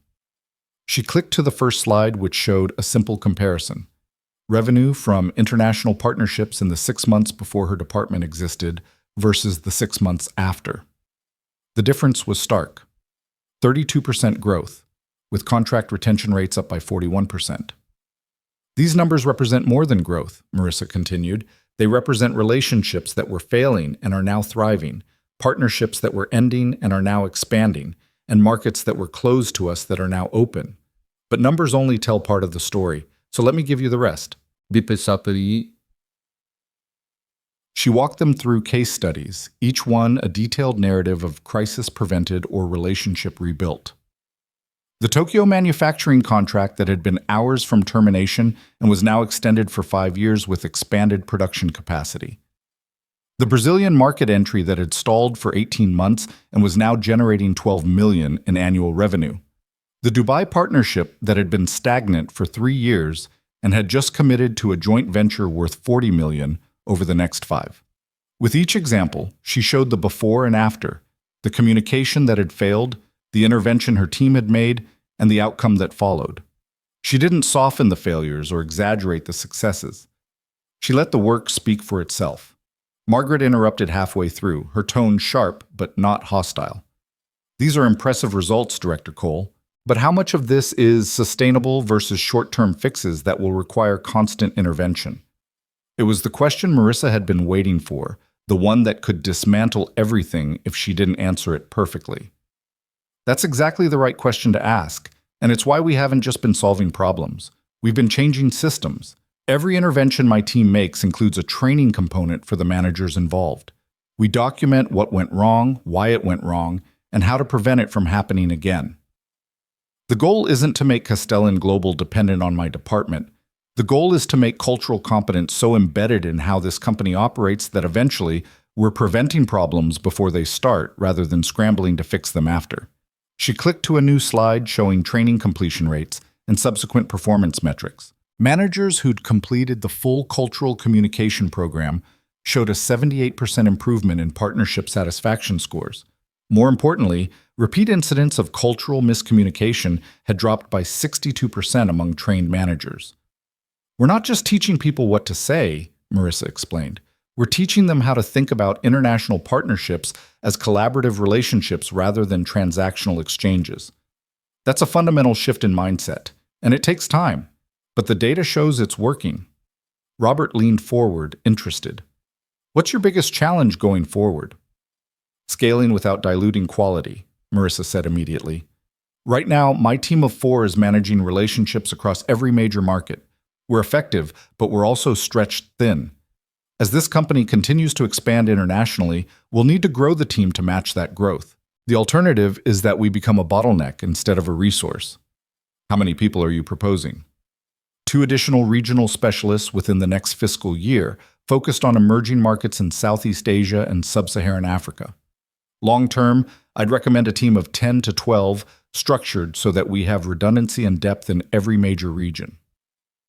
One of the skeptics, a board member named Harold Westbrook, who'd voted against her department initially, spoke up. That's a significant budget increase for a department that's only 6 months old. What happens if international markets contract and we need to cut costs? Then you'll have a team that can help you navigate those contractions without destroying relationships you've spent years building, Marissa said evenly. Economic downturns don't eliminate the need for cultural competence. They make it more critical. When budgets tighten and competition increases, the companies that maintain strong international partnerships are the ones that survive. The companies that burn those bridges to save money in the short term are the ones that get shut out of markets when conditions improve. Harold's expression didn't change, but he leaned back in his chair, silent. Marissa took it as permission to continue. She spent the next 20 minutes walking through operational details, budget projections, and strategic recommendations for the next 12 months. She showed them the training framework her team had developed, now being rolled out across the company. She highlighted the managers who'd gone from resistant to champions, like Jennifer Moss, who is now mentoring other managers on effective cross-cultural communication. She presented testimonials from international partners, direct quotes about how Castellan Global's approach had changed and how much they valued the relationship now. Then she showed them the cost analysis. Every dollar invested in her department had returned approximately $37 in saved or generated revenue. The ROI was undeniable. When she finished, the room sat in silence for a long moment. Margaret's gaze was fixed on the final slide, which showed a simple statement. Cultural competence isn't a luxury. It's infrastructure. Finally, Margaret spoke. Questions for Director Cole? Robert raised his hand. You mentioned managers who've resisted the training. How are you handling ongoing resistance? By making cultural competence a performance requirement tied to compensation, Marissa said. As of last quarter, managers with international responsibilities have partnership satisfaction and contract retention built into their annual reviews. If they're failing in those areas, it affects their bonus. That's created immediate accountability. And you're comfortable with that level of pressure on long-term employees? Another board member asked. I'm comfortable holding people accountable for doing their jobs effectively, Marissa replied. If someone's been managing international partnerships for years, but consistently damaging them through cultural incompetence, that's not a training problem. It's a performance problem. We've given everyone the tools to succeed. What they do with those tools is up to them. Harold spoke again, his tone still skeptical, but less dismissive. You've shown impressive short-term results, Director Cole, but 6 months isn't enough time to prove long-term viability. What if these partnerships revert to their previous patterns once the novelty of your interventions wears off? Marissa met his gaze without flinching. Then you'll see it in the quarterly metrics, and you can hold me accountable for that failure. But I don't believe that's going to happen, because we're not creating novelty. We're creating sustainable practices. The partnerships that are succeeding now are succeeding because we've addressed the root causes of communication breakdown, not just the symptoms. And the managers who've embraced the training are seeing career benefits from improved partnership performance. That creates a positive feedback loop that reinforces the behavior we want. Margaret's voice cut through the discussion, commanding attention. I've heard enough. Director Cole, please step outside while we deliberate. Marissa's heart kicked hard against her ribs, but she kept her expression neutral. Of course. She gathered her materials and walked out of the boardroom with her head high and her hands steady, even though she felt like she was walking to her own execution. The hallway outside was empty, silent except for the muffled sounds of the city 52 floors below. She sat in one of the chairs outside the boardroom door and stared at her hands, counting her breaths to keep panic at bay. Evan emerged 10 minutes later, his expression carefully blank. They're voting now. How did it look? Hard to say. Margaret's unreadable as always, Robert's clearly in your corner, Harold's still skeptical but less hostile than he was 6 months ago. He sat down beside her, his voice dropping. Marissa, whatever happens, you should know that what you've built here is extraordinary.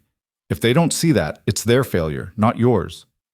That's not actually comforting, Marissa said quietly. I know, but it's true. The door opened. Margaret stood in the doorway, her expression revealing nothing. Director Cole, please come back in. Marissa stood, her legs feeling like they belonged to someone else, and walked back into the boardroom. Every board member was watching her, their faces a mixture of expressions she couldn't quite read. She took her seat, folded her hands on the table, and waited. Margaret remained standing. The board has voted on the permanent status of the Global Cultural Strategy Department. The vote was 10-2 in favor of making the department permanent, with full budget approval for the staffing expansion you've proposed. Relief hit Marissa so hard she had to grip the edge of the table to stay upright. 10-2. Not unanimous, but overwhelming. She'd won, but Margaret wasn't finished. However, we have one additional condition. We're promoting you from Director to Vice President of Global Cultural Strategy, effective immediately.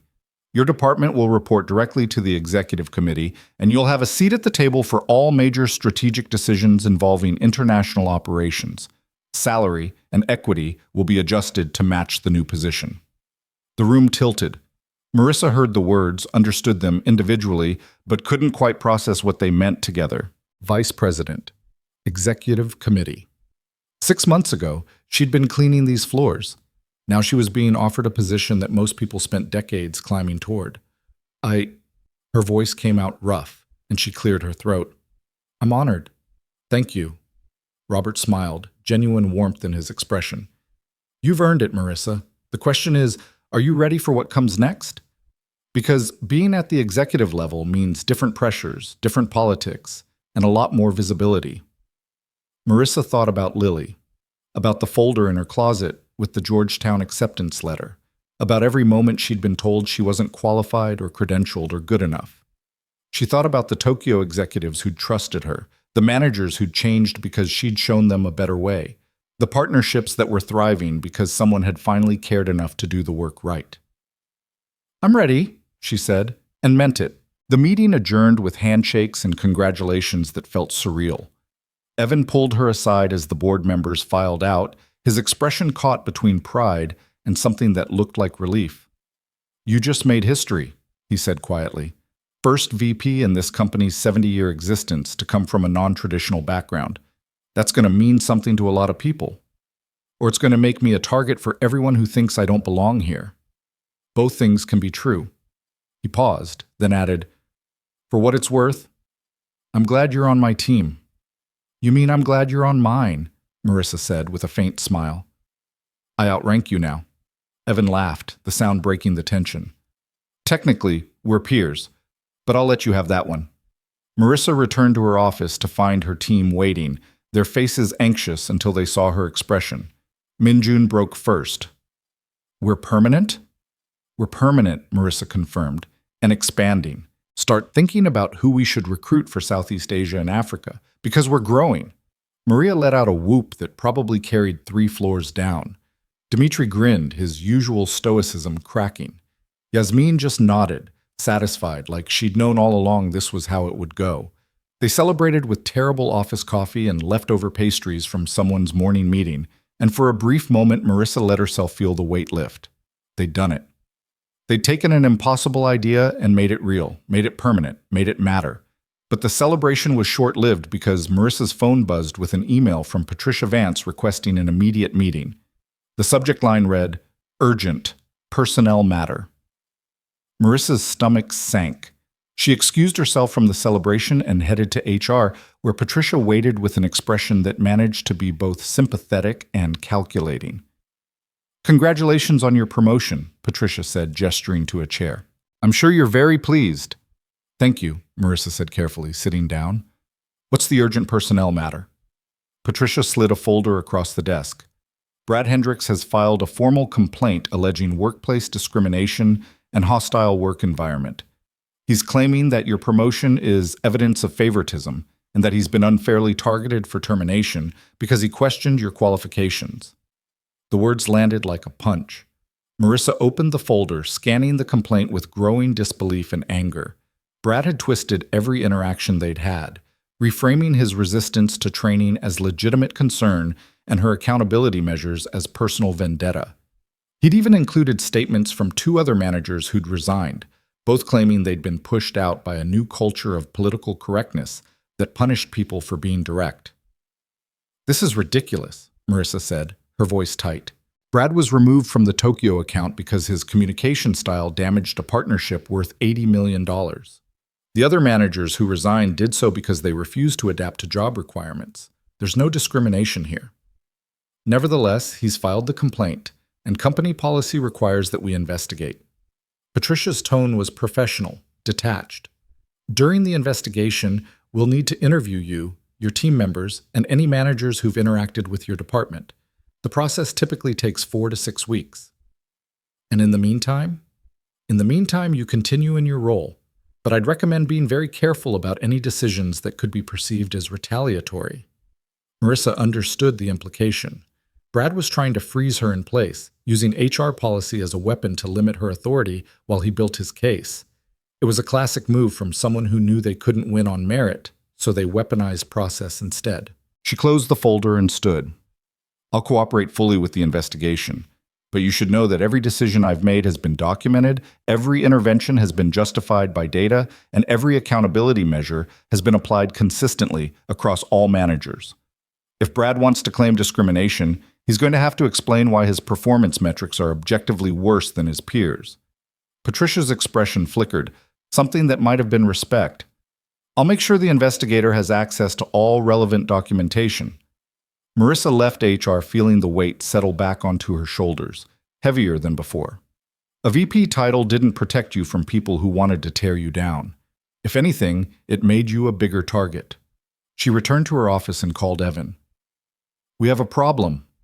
He listened in silence as she explained the complaint, then swore softly. "Brad's playing a losing game, but he can still cause damage while he loses. You need a lawyer." "I need to not let this derail everything we've built," Marissa corrected. "He wants me distracted, defending myself instead of doing my job. I'm not giving him that." "Marissa, this is serious. If HR decides there's merit to the complaint, then they'll be wrong, and I'll prove it." She took a breath, steadying herself. "Evan, I've been fighting my entire life to be taken seriously. This is just one more fight. I'm not backing down." "I know you're not," he said quietly, "but you don't have to fight alone. I'll make sure you have legal support, and I'll personally review every piece of documentation to make sure there are no gaps Brad can exploit." "Thank you. Don't thank me yet. This is going to get uglier before it gets better." He was right. Over the next 2 weeks, the investigation consumed hours of Marissa's time, interviews with HR, requests for documentation, meetings with the company lawyer who confirmed that Brad's complaint was legally weak but politically dangerous. Word of the complaint spread through the office, and Marissa felt the shift in how people looked at her. Some were supportive, others newly skeptical, wondering if maybe there was something to Brad's claims. The worst part was watching her team deal with the fallout. Min-Jun was interviewed for over an hour about whether Marissa had shown bias in her hiring decisions. Maria had to defend her recommendations for manager accountability. Dmitri and Yasmin faced questions about whether they'd witnessed any inappropriate behavior. Each of them handled it with professionalism, but Marissa hated that they were being dragged into a fight that had nothing to do with their work. Then, 3 weeks into the investigation, Jennifer Moss did something unexpected. She requested a meeting with HR and submitted a formal statement in support of Marissa, detailing her own experience with the training program and explicitly contradicting Brad's claims. She described how Marissa had been tough but fair, how the accountability measures had improved her own performance, and how Brad's resistance had been about ego rather than legitimate concern. "I was hostile to Marissa when she started," Jennifer's statement read. "I thought she was overstepping, that her approach was too aggressive.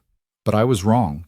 She held us accountable because no one else had, and she did it without favoritism or discrimination. If Brad Hendricks is struggling, it's because he refuses to adapt, not because Marissa targeted him." Other managers followed Jennifer's lead. Within a week, HR had received 12 statements from managers who'd worked with Marissa, all of them supporting her methodology and refuting Brad's claims. The investigator interviewed international partners who unanimously praised the changes Marissa had implemented. The data showed that partnership satisfaction had improved across all regions, all demographics, all manager profiles, except for the 3 who'd resigned and the one who'd filed the complaint. 4 weeks after the complaint was filed, Patricia called Marissa back to her office. This time her expression was different, not sympathetic, but resigned. "The investigation is complete," Patricia said. "We found no evidence of discrimination or hostile work environment. Mr. Hendricks' complaint has been dismissed." Marissa felt something unclench in her chest, but she kept her expression neutral. "And Brad?" "He's been offered a severance package in exchange for dropping any further claims and signing a non-disparagement agreement. He's accepted." It was over. Brad was gone, the complaint was dismissed, and Marissa was still standing.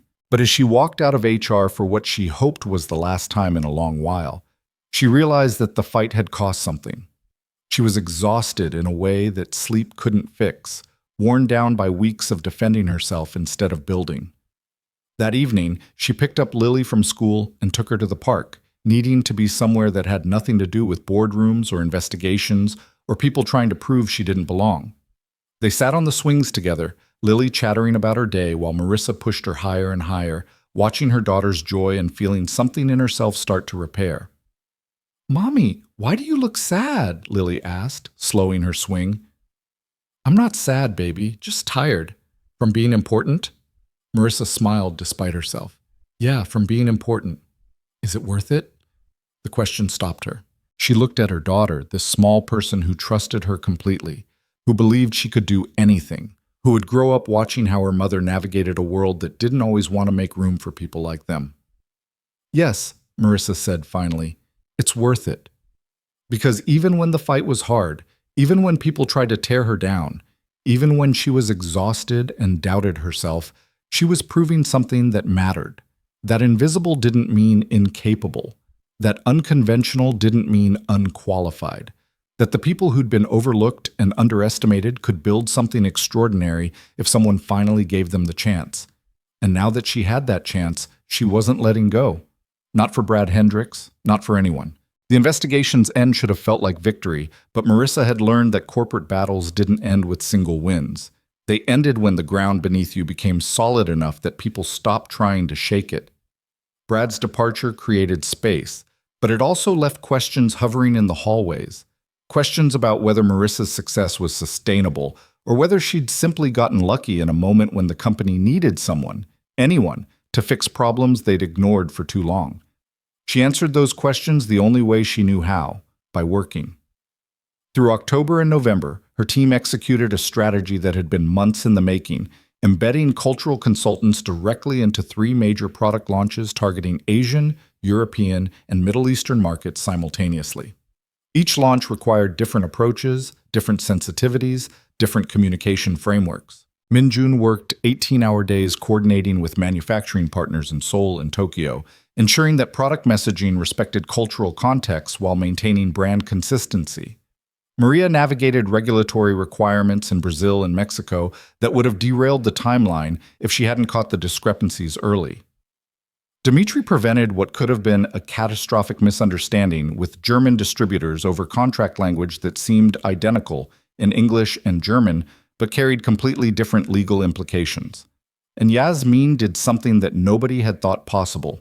She opened a pathway into the Saudi market that Castellan Global had been trying to access for 7 years. Started with a phone call that came through at 2 in the morning, Yasmin's voice crackling across a connection from Riyadh. Marissa, I need you to trust me on something that's going to sound insane. Marissa had been asleep for exactly 90 minutes, Lily tucked in beside her after a nightmare about monsters. She eased out of bed, moving to the hallway so she wouldn't wake her daughter. I'm listening. There's a family business here, Al Khoury Group, that controls about 40% of the consumer electronics distribution in the Gulf states. They've refused to work with American companies for the past decade because of a dispute with one of our competitors that ended badly. But I've been talking to the founder's daughter, Nadia, and she's willing to meet, not officially, not through formal channels, just a conversation between two women about whether there's a possibility of partnership. What's the catch? The catch is that it has to be you, not Evan, not any of the male executives. Nadia specifically asked if Castellan had women in leadership positions who understood that business in her region isn't just about profit margins, it's about trust, family legacy, and long-term relationships. I told her about you, about how you built this department, about your background. She wants to meet you in person. Marissa's mind was already calculating logistics, risk factors, potential outcomes. When? 3 days from now. I know that's impossibly short notice, but this window won't stay open. The Al Khoury family doesn't give second chances, and if we wait, they'll assume we're not serious. 3 days, Marissa repeated, thinking about Lily's school schedule, about the presentation she had scheduled for the executive committee, about the fact that she'd never been to Saudi Arabia and wasn't entirely sure she could navigate the cultural complexities without making a mistake that would destroy the opportunity before it started. Yasmin, I need you to be honest with me. Can I do this without embarrassing us? Yasmin's response came without hesitation. Yes, because you'll listen instead of assuming you already know the answers. That's exactly what Nadia is looking for. Someone who respects that her context is different from yours and doesn't try to impose American business culture like it's the only valid framework. Then set up the meeting. I'll be there. She hung up and stood in her darkened hallway, feeling the weight of what she'd just agreed to. This wasn't like the Singapore call or the Tokyo crisis. Those had been emergencies where she'd had information and preparation. This was walking into territory she didn't know, representing a company in a market where one misstep could close doors for another decade. But it was also exactly the kind of opportunity she'd built her department to create. So she went back to bed, set her alarm for 2 hours earlier than usual, and started planning. The next 72 hours were controlled chaos. Marissa coordinated with Yasmin on cultural protocols, studied the Al Khoury family's business history, learned enough Arabic business phrases to show respect without pretending fluency she didn't have, and arranged care for Lily with a neighbor who'd become a trusted friend over the past months. She informed Evan about the trip, and his reaction was immediate support mixed with concern. This could be huge, he said, leaning against her office door. The Gulf market is worth potentially $200 million in annual revenue if we can establish strong distribution partnerships. But Marissa, if this goes wrong, then it goes wrong, and we learn from it, she interrupted. But if we don't try, we're guaranteeing failure. I'd rather risk embarrassment than guarantee missed opportunity. You're not going alone. I'm coming with you. She shook her head. Yasmin was clear. This meeting is happening because Nadia wants to talk to women in leadership. If you show up, even in a supportive role, it changes the dynamic. She'll assume you're the real decision maker, and I'm just the face we're putting forward to seem progressive. Evan's jaw worked like he wanted to argue, but he knew she was right. Then promise me you'll call if you need anything at all. I promise. But Evan, I've got this. The flight to Riyadh was 14 hours of studying, sleeping in uncomfortable intervals, and trying not to think about all the ways this could fail. Yasmin met her at the airport, her expression a mixture of excitement and nervousness that Marissa had never seen from her before. Nadia suggested meeting at her family's private office rather than a restaurant or hotel, Yasmin explained as they drove through the city. It's more intimate. which means she's treating this as a serious conversation rather than a courtesy meeting. What do I need to know that you haven't already told me? The Al-Khoury family values directness, but not the kind of directness that Americans usually practice. You can disagree, you can negotiate, you can even challenge assumptions, but you do it with respect for the relationship and awareness that business decisions here are never just about the immediate transaction. They're about whether you're someone they want to be connected to for the next 20 years. The Al-Khoury offices occupied the top floor of a building that managed to blend traditional architecture with modern design in a way that felt intentional rather than conflicted. Nadia Al-Khoury met them in a conference room with windows overlooking the city, a woman in her late 30s wearing an elegant business suit and an expression that suggested she was accustomed to seeing through pretense. "Miss Cole," she said in perfect English, extending her hand, "Yasmin has told me a great deal about you. I'm curious to see if the reality matches the description." Marissa shook her hand firmly. "I'm curious about the same thing regarding your family's business. Yasmin speaks very highly of what you've built." They sat, and Nadia didn't waste time on small talk. "I'll be direct. My family has avoided American partnerships for a decade because our last experience convinced us that American companies view international markets as places to extract profit without building genuine relationships. We were promised collaboration and given condescension. We were told we were partners and treated like subordinates. It ended badly, cost us credibility with some of our retail clients, and my father swore we'd never work with an American company again." "Then why am I here?" Marissa asked. "Because my father is retiring, and I'm taking over operations. I don't believe in letting past failures dictate future possibilities, but I also won't repeat his mistakes." Nadia's gaze was steady, assessing. "Yasmin tells me you built your department from nothing because you saw gaps that everyone else ignored, that you fought resistance from within your own company because you believed cultural competence wasn't optional. Is that accurate?" "Yes." "Why?" The question was simple, but Marissa understood it was testing something deeper than her resume. "Because I spent most of my life being invisible to people who should have seen me. I was capable, educated myself when formal education wasn't accessible, spoke 9 languages, and worked night shifts cleaning offices because nobody looked past the uniform to see what I could actually do. When I finally got the chance to prove myself, I realized that invisibility isn't unique to me. It's structural. Companies miss opportunities because they're not looking in the right places. They damage relationships because they don't value perspectives that differ from their own. And they lose ground to competitors who figured out that diversity isn't politics, it's strategy." Nadia leaned back slightly, her expression shifting from assessment to something that might have been recognition. "You understand what it's like to be underestimated. Every day of my life until about 8 months ago. And now? Now I'm still underestimated, just by different people for different reasons. But I've learned that underestimation is other people's problem, not mine." Nadia's mouth curved into a small smile. "Yasmin was right about you." She pulled out a folder, sliding it across the table. "This is a preliminary proposal for distribution partnership.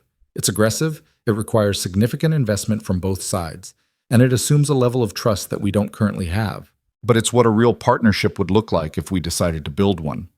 Marissa opened the folder, scanning terms that were indeed aggressive: shared marketing costs, collaborative product development, long-term exclusivity agreements that would lock Castellan into the relationship for a minimum of 5 years.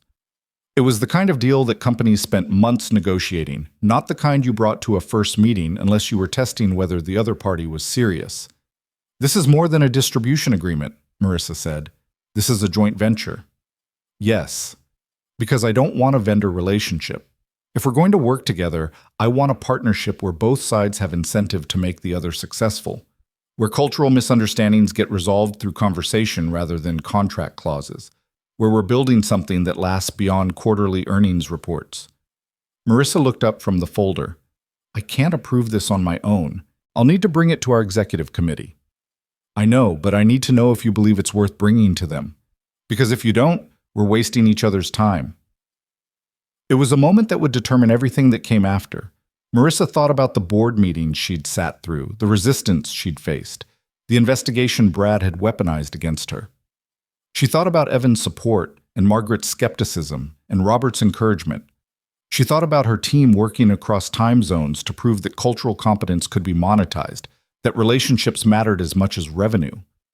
Then she thought about Nadia sitting across from her, offering a partnership that most companies would kill for, asking not for promises but for honest assessment of whether Marissa believed they could build something real. "I believe it's worth bringing to them," Marissa said. "More than that, I believe it's exactly the kind of partnership my department was created to support. We won't always get it right, and there will be moments where we frustrate each other because our contexts are different.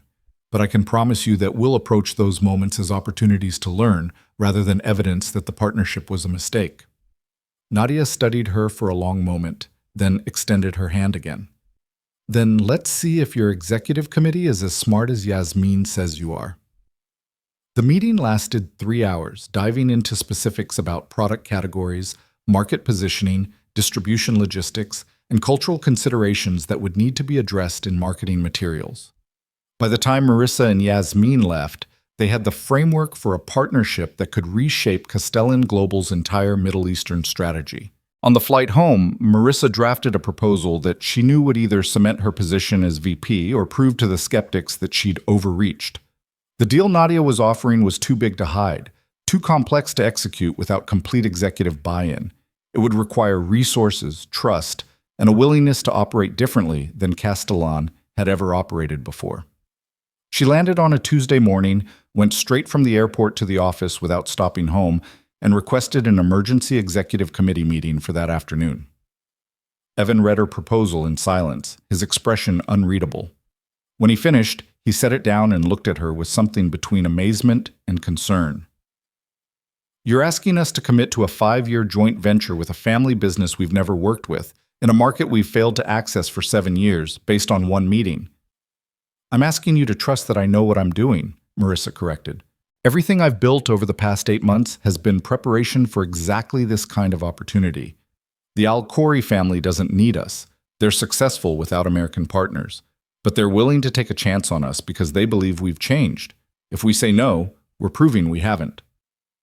The executive committee meeting that afternoon felt like every crucial moment of the past year compressed into 2 hours. Marissa presented the proposal with the same precision she'd used in her 6-month review, but this time the stakes were higher. This wasn't about proving her department's value. It was about betting the company's credibility in an entire region on a partnership that required them to operate outside their comfort zone. Margaret asked the sharpest questions, drilling into risk factors and exit strategies, and what would happen if the cultural collaboration framework failed. Robert pushed on financial projections and market analysis. The CFO wanted guarantees that Marissa couldn't give because the partnership was built on trust rather than contractual insurance. And through it all, Marissa held her ground. Not with arrogance, but with the quiet certainty of someone who'd learned that confidence earned through experience was more powerful than confidence granted by credentials. When the questions finally stopped, Evan spoke. "I'm recommending we approve this proposal with full resource allocation. Marissa has proven over 8 months that her approach works. This partnership is the logical extension of everything we've been building toward, and if we're not willing to take this risk, we should stop pretending we're serious about international growth." The vote was 8-1 in favor, with only the CFO abstaining rather than opposing. Marissa felt the ground solidify beneath her in a way it hadn't before. This wasn't provisional approval or cautious support. This was the company betting its future on her judgment. Over the next 4 months, Marissa's team executed the Al-Khoury partnership with a precision that came from months of building systems and relationships. Minjun coordinated with manufacturing to ensure product specifications met Gulf market standards. Maria handled regulatory compliance across 6 countries. Dmitry managed the legal framework that had to satisfy both American corporate law and Saudi business practices. Yasmin became the primary liaison with Nadia's team, building a relationship that went beyond professional courtesy into genuine collaboration. And Marissa held it all together, managing executive expectations while ensuring her team had the resources and authority to do their work without constant interference. The official partnership announcement came in March, 9 months after Marissa had walked into that first board meeting as a newly appointed director. The press coverage was significant, not just because of the deal's size, but because of the story behind it. Business journals ran profiles on Marissa, framing her rise from night custodian to VP as evidence that corporate America was finally recognizing talent in unexpected places. The coverage made her uncomfortable, but Evan convinced her it mattered. "People need to see that paths like yours are possible," he said when she tried to decline yet another interview request. "Not because it makes good press, but because there are hundreds of people like you in companies across this country who are being overlooked. If your story changes even one hiring manager's perspective, it's worth the discomfort." So she did the interviews, told her story with as much honesty as she could manage while maintaining privacy for Lily, and watched as her department became the model that other companies started studying. But the moment that mattered most to Marissa didn't happen in a boardroom or a press interview. It happened on a random Thursday in April when she was walking through the building's main lobby and saw a young woman in a maintenance uniform pushing a cleaning cart. The woman was wearing earbuds, and as Marissa passed, she heard music that sounded distinctly Korean. Marissa stopped. "Excuse me." The young woman pulled out her earbuds, nervous recognition crossing her face. "Ms. Cole, VP Cole. I'm sorry, I shouldn't be listening to music while—" "You speak Korean?" Marissa interrupted. Yes, I'm Korean American. I moved here 3 years ago, and I'm working while I finish my degree." "What are you studying?" "International business." "I want to work in global partnerships, but most companies won't look at my applications because I don't have enough experience." She hesitated, then added quietly, "I read about you, about how you started. It made me think maybe I had a chance." Marissa pulled out her phone, typing quickly. "What's your name?" "Sarah. Sarah Kim." "Sarah, I'm sending you an email with an application link for our department's internship program. We're looking for people who understand that language is just the starting point for cultural competence. If you're interested, apply. And put my name down as a referral." Sarah's eyes went wide. "You're serious?" "Completely. We need people who've done the work you've done, who understand what it's like to be capable and overlooked. That perspective matters more than most experience requirements." She watched Sarah walk away, clutching her phone like it contained something precious, and felt a completion that no board vote or partnership deal had provided. This was why it mattered. Not just because she'd succeeded, but because her success created pathways for others who'd been told they weren't qualified. That evening, Marissa attended a company event she'd been dreading. The annual leadership dinner where executives gathered to celebrate the year's successes and pretend they all liked each other. She'd avoided these events in her first months as VP, but Evan had insisted this one was important. She understood why when she arrived and saw the program. The evening's main presentation was titled "The Evolution of Global Strategy," and it featured video testimonials from international partners talking about how their relationships with Castellan had changed over the past year. Hui Zhang from Singapore appeared on screen, speaking in Mandarin with English subtitles. "Working with Castellan used to feel like negotiating with people who wanted our cooperation but not our perspective. Now it feels like partnership. The difference is that they finally hired people who understand that business is about relationships, not just transactions." Nadia Al-Khoury followed, her testimony measured but powerful. "My family avoided American companies for a decade because we didn't trust that they valued what we brought to partnerships. Marissa Cole and her team changed that, not with promises, but with demonstrated competence and genuine respect for our context." The testimonials continued, each one validating the work Marissa and her team had done, each one proving that culture change was possible when someone cared enough to fight for it. Then the video ended, and Evan stood at the podium. 9 months ago, we created a department that some people thought was unnecessary and others thought was impossible. We took a risk on someone whose path to leadership didn't look like anyone else's in this room. And in doing so, we proved that the best talent doesn't always come from the places we've traditionally looked. He gestured toward Marissa, who felt her face flush. Marissa Cole didn't just build a department.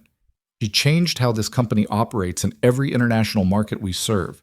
She took us from losing contracts to winning partnerships, from being seen as arrogant to being seen as collaborative, from treating culture as an obstacle to recognizing it as infrastructure.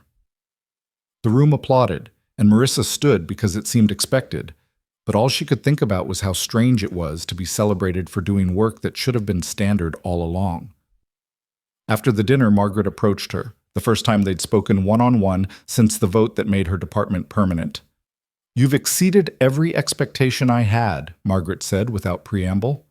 "I voted for you with reservations, convinced that you'd hit a ceiling once the novelty wore off. I'm glad I was wrong." "So am I," Marissa said with a slight smile. "The board is discussing succession planning for when Evan eventually retires. Your name is on the list of potential CEO candidates." Margaret's expression was unreadable. "That conversation is years away, but I wanted you to know that you're being considered for roles that didn't seem possible a year ago. What you do with that knowledge is up to you." She walked away before Marissa could respond, leaving her standing in the aftermath of a statement that rewrote her understanding of what was possible. CEO. The word didn't feel real, didn't feel like something that applied to a woman who'd been cleaning floors a year ago. But then again, VP hadn't felt real either, and she was standing here wearing the title like it belonged to her. Because it did. The year ended with Marissa's department fully integrated into Castellan's operations. Her team expanded to 12 specialists covering every major market, and partnership satisfaction scores at record highs. The Al-Khoury deal launched successfully, opening pathways into markets the company had never accessed before. Sarah Kim was hired as an intern, and within 6 months was offered a full-time position. Jennifer Moss was promoted to Senior Director of International Operations. Her transformation from skeptic to champion, becoming a case study in how people could change when given the right support. And Marissa stood in her office on the 47th floor, looking out at the city that had once felt impossibly distant, and thought about the folder still sitting in her closet at home. The Georgetown acceptance letter that had represented a dream she'd thought was dead. She pulled out her phone and emailed the university's admissions office. Not to ask about deferred enrollment, that window had closed years ago, but to inquire about their executive education program, because if she was going to lead at the level Margaret had hinted at, she wanted the formal credentials to go with the experience she'd earned. The response came 2 days later. They'd be honored to have her in the program. They'd followed her career trajectory, and several professors had already expressed interest in having her as a guest speaker on non-traditional paths to leadership. Marissa showed the email to Lily that evening while they were making dinner together. "Remember when I told you Mommy had to choose between school and taking care of you when you were a baby?" Lily nodded, stirring pasta sauce with intense concentration. "I'm going back to school. Not full-time, but enough to finish what I started. It's going to be hard, and sometimes I'm going to be busy, but I want you to see that it's never too late to reach for dreams you thought you lost." Lily looked up at her with those impossibly wise eyes. "You're already the smartest person I know, Mommy. Why do you need more school?" "Because being smart isn't just about what you know. It's about never stopping learning, and because I want to prove to myself that I can do this." "Okay," Lily said simply, returning to her stirring. "But you're still making my lunch tomorrow, right?" Marissa laughed, pulling her daughter into a hug that smelled like tomato sauce and childhood. "Yes, baby, I'm still making your lunch tomorrow." 6 months later, Marissa stood on a stage at a national leadership conference, invited to speak about building inclusive teams and recognizing overlooked talent. The audience was full of executives, managers, and HR professionals who all wanted to understand how to replicate what she'd built at Castellan. She didn't give them a formula or a checklist. Instead, she told them a truth. "I was never unqualified," she said, her voice carrying across the silent auditorium. "I was unseen. And the difference matters because unqualified suggests inability, while unseen suggests failure of observation. Companies lose talent every day because they're looking in the same places, valuing the same credentials, assuming the same paths to competence." She paused, letting the words settle. "I didn't change to belong. The system changed because I refused to disappear, because I proved that brilliance doesn't ask permission, that talent has no uniform, and that sometimes the future of your company is walking past you holding a mop, and you'll never know unless you start actually seeing the people you've trained yourself to overlook." The applause that followed was loud and sustained, but Marissa barely heard it. She was thinking about Sarah Kim, now thriving in her full-time role. About the 3 other former maintenance workers she'd helped transition into professional positions across the company. About the dozens of emails she received each month from people who saw themselves in her story and found courage to push for recognition they deserved. After the conference, Evan met her at the airport for the flight home. The CEO search committee officially convened this week, he said as they waited at the gate. I'm recommending you as my successor when I retire in 3 years. Marissa looked at him, searching for any sign that he wasn't serious. She found none. Evan, I appreciate the confidence, but there are executives with decades more experience who will run this company the same way it's always been run. You'll run it better, different, with the understanding that our greatest asset isn't our capital or our infrastructure. It's our ability to recognize talent and build relationships in places our competitors ignore. He smiled slightly. Besides, you've already proven you can handle the pressure. Most people crack under the scrutiny you've survived. You just kept working. I didn't have a choice. Yes, you did. You could have taken the contractor position I first offered and stayed safe. You could have built a small team and avoided drawing attention. You could have accepted good enough instead of pushing for excellent. But you didn't, because you understood something that most leaders never learn, that comfort is the enemy of progress, and progress is the only thing that matters. The flight home gave Marissa hours to think about the path ahead. CEO of Castellan Global, 3 years away, contingent on 100 factors she couldn't control, but possible in a way that would have been laughable a year ago. She thought about the woman she'd been, cleaning floors and teaching herself languages in stolen moments between shifts. She thought about the fear that had lived in her chest for years, the certainty that she'd never be more than invisible. She thought about Lily growing up watching her mother fight for recognition, for respect, for the simple acknowledgement that capability mattered more than circumstance. And she thought about the Georgetown acceptance letter, framed now and hanging in her office next to the photo of her and Lily, a reminder that dreams deferred weren't dreams destroyed, just dreams waiting for the right moment to become real. When the plane landed, Marissa went home to her daughter, helped with homework, made dinner, read bedtime stories about princesses who saved themselves instead of waiting for rescue. After Lily fell asleep, she sat at her kitchen table with her laptop and looked at the executive education syllabus she'd be starting next month. She was 36 years old. She'd spent 12 years being overlooked, 8 months being tested, and was looking at a future that stretched toward possibilities that still felt impossible even as they became increasingly real. But impossible had never stopped her before, and it wasn't going to start now. Because the truth she'd learned, the truth she'd proven over and over in boardrooms and crisis calls and midnight negotiations across time zones, was simple and unshakable. Talent had no uniform. Brilliance didn't ask permission, and sometimes the person who would change everything was already in the building. You just had to actually see them. Marissa had been invisible for years. Now she was writing the future of a company that had finally learned to look beyond credentials to find competence, beyond tradition to find innovation, beyond comfort to find the kind of courage that transformed industries.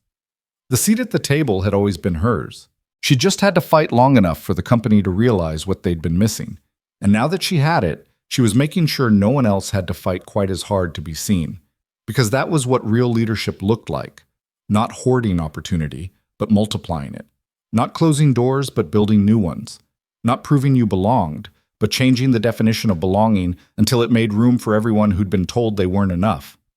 Marissa closed her laptop, turned off the lights, and went to bed knowing that tomorrow would bring new challenges, new resistance, new battles to fight. But she'd fought her way here, and she wasn't finished yet. Not even close.